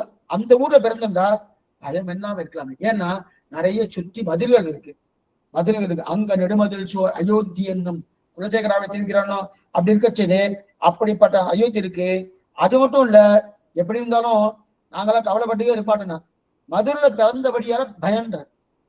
என்ன பயம்னா மடியில புறம் கட்டின்னு இருக்கியோன்னு கேட்கிறா பாருங்க. அந்த மாதிரி. ஏன்னா அங்கேயே சத்ருவான கம்சன் இருக்கானே. எங்க கண்ணன் பெருமான் பிறந்தானோ அங்கவே சத்ருவான கம்சன் இருக்கான். அது மட்டும் இல்ல, இங்க என்ன தெரிவிக்கார்? சென்னால் தோற்றி சிறுமதுரையில் சிலை குனித்து. சிலைன்னா வில்லை, சிலை என்ற சப்தத்தை வில்லு. அந்த வில்லை குறிக்கிறதுனும். சரி சுவாமி, மதுரையில பிறந்தார், எப்படியோ கண்ணுக்கு தெரியாம அங்கேயே வளர்ந்து இருக்கலாம் இல்லையா? அப்படின்னா அங்கிருந்து கல்வி நேரம் திருவாய்ப்பாக்கி போயிட்டேன். கண்ணுக்கு தெரியாம அங்கேயே வளர்ந்து, அங்க வளர்ந்தா ஒரு ஆபத்து இருக்கு சுவாமி. கம்சன் தான் கண்ணுக்கு தெரியாம வளரணும். அங்க இல்லாம திருவாய்ப்பாடி கோகுலத்துக்கு போயிட்டாருனோ. எப்படி போனார்? வேண்டி தேவரிறக்க வந்து பிறந்ததும் வீங்கிருள்வாய் புண்டு அன்று அன்னை புலம்ப போய் அங்கோர் ஆய்ப்புலம்பு கதம்னதே. தேவைக்கு அழுதுட்டே இருக்கா. போறியா பேசாத, போகாத. வசுதேவருடைய காலை கட்டிக்கிறார். வசுதேவர் கொண்டு போகாத காலை கட்டிக்கிறானோ. அதை பற்றி துணியும் எண்ணமில்லாம போனாயே திருவாய்ப்பாடிக்கு. ஒருத்தி மகனாய் பிறந்து ஓரிரவில் ஒருத்தி மகனாய் ஒலித்து வளர அப்படின்னு வளர்ந்தாயே. சரி, நீயா மறைந்து வளர்ந்தாய். திருவாய்ப்பாடியில அங்கனால் கொஞ்சம் திருப்தி பட்டுவோம்னா இல்லையே. திருவாய்ப்பாடினா கோகுலம்னு பேரு. அந்த திருவாய்ப்பாடிக்கு போன எங்க திருப்தியாருன்னா கம்சனை திரும்ப பார்க்கறது 10 வருஷம் கழிச்சு ஒதுப்பிய. அக்ரூர் வந்தார், ஒவ்வொருத்தரும் அமைச்சிட்டு இருந்தார், 10 பேர் அமைச்சிட்டு இருந்தார். பூதனா ஆரம்பிச்சு கேசி பரியந்தம் அத்தனை பேரும் ஒவ்வொரு அசுராலா வந்துட்டு இருக்கா. வந்தவா திரும்பி போகவே இல்லை. ஒன்வே டிராபிக், போகிறது மட்டும்தான் போக முடியும், வர முடியாதுன்னு அங்க வீதிக்கு போட்டுக்கலாம், நோ என்ட்ரின்னு போட்டுருப்பான். அதே மாதிரி இங்க நோ என்ட்ரி, உள்ளக்குள்ள வரலாம், கோகுலத்துக்குள்ள வரலாம். யாரு? இந்த அசுரால் 10 பேர் இருக்காங்கன்னா உள்ளுக்குள்ள வரலாம். வந்தவா திருப்பி மதுரைக்கு போவாருன்னா ஒன்வே அங்கேயே போயிட்டு அவ பிராணம் போயிட்டு இல்லையா.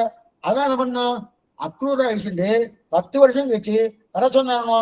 அப்ப கம்சனுடைய ஆயுத சாலைக்கு போய் அங்க வில்ல முறித்தானோ. சில குழந்தைகளுக்கெல்லாம் பேசாம இருந்தா நன்னாவே இருந்திருக்கும். இவாரே வம்ப விலைக்கு வாங்கிப்பா. வம்ப சில எல்லாம் ட்ரெயின்ல நம்ம டிராவல் பண்ற போறோம், டிராவல் பண்ணிட்டு பக்கத்துல யாராவது அவன் வேண்டியே இருப்பான். அவளுக்கு தான் சண்டை வரும். சண்டை வந்து பெரிய சண்டையா போடும். அந்த மாதிரி நாம பாட்டு நம்ம வெடி உண்டுட்டு வந்துருக்கலாமோ. இந்த குழந்தை ரொம்ப குசும். என்ன பண்ணுது, அங்க போய் வில்ல முடிச்சுட்டானோ, உடனே சண்டைக்கு வந்துட்டான். வில்ல முடிச்ச உடனே சண்டைக்கு வந்துட்டான். அது மட்டும் இல்ல, வாசல்ல குவலையா பீட்டம்ங்கிற யானையை வேற வச்சுட்டு இருக்கான். விற்பெரு விழவும் கஞ்சனும் மல்லும் வேழவும் பாகனும் வீட சற்றவன் தன்னை புறவரி செய்த சிவனர் துயர்களை தேவை மற்றளவிய கோல் கையில் கொண்டு பார்த்தம் தந்தேர் முன் நின்றானை சித்தவை பணியால் முடிதிறந்தானை திருவள்ளிக்கடியில். ஆச்சரியமான பெருமான் திருவள்ளிக்கணி பெருமான். அப்ப இங்க இருக்கச்சே கஞ்சனம் மல்லும் மல்லர்களை பிடித்தானோ.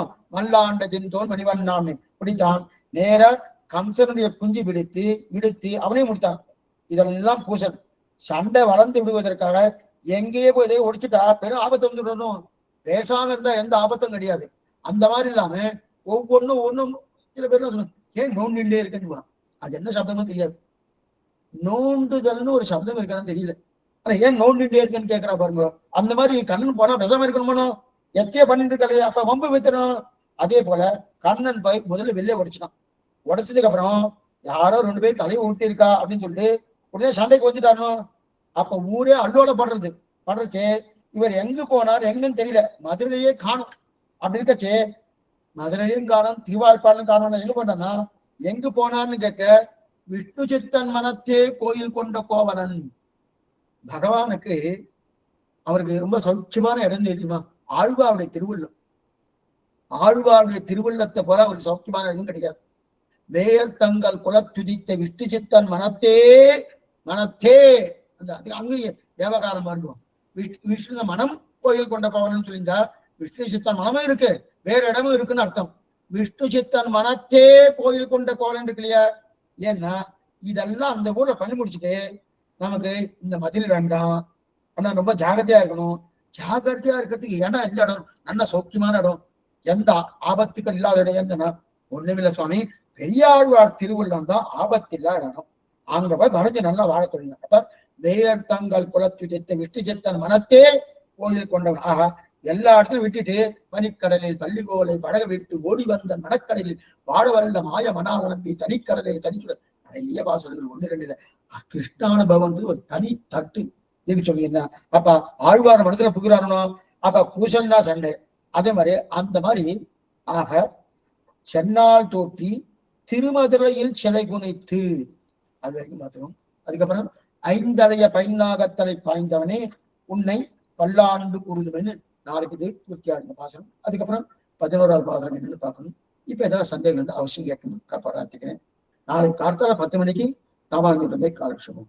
அது பொருந்திய தேசம். ஆச்சரியமா பாசனம்னா அந்த பாசனம் தான் சரணாகதிக்கு இது ஒரு எக்ஸாம்பிளான ஒரு திருஷ்டாந்தமான பாசனம் பார்த்துக்கோம். நிறைய விஷயங்கள் தெரிவிக்கிறார். என்னன்னு சந்தேகம் தான் கேட்கணும். ஆழ்வாரின் பெருமானார்ஜிய திருவிழேசனம், ஆச்சாரியன் திருவிழேசனம், பாகவதாள் திருவடிகளே சரணம்.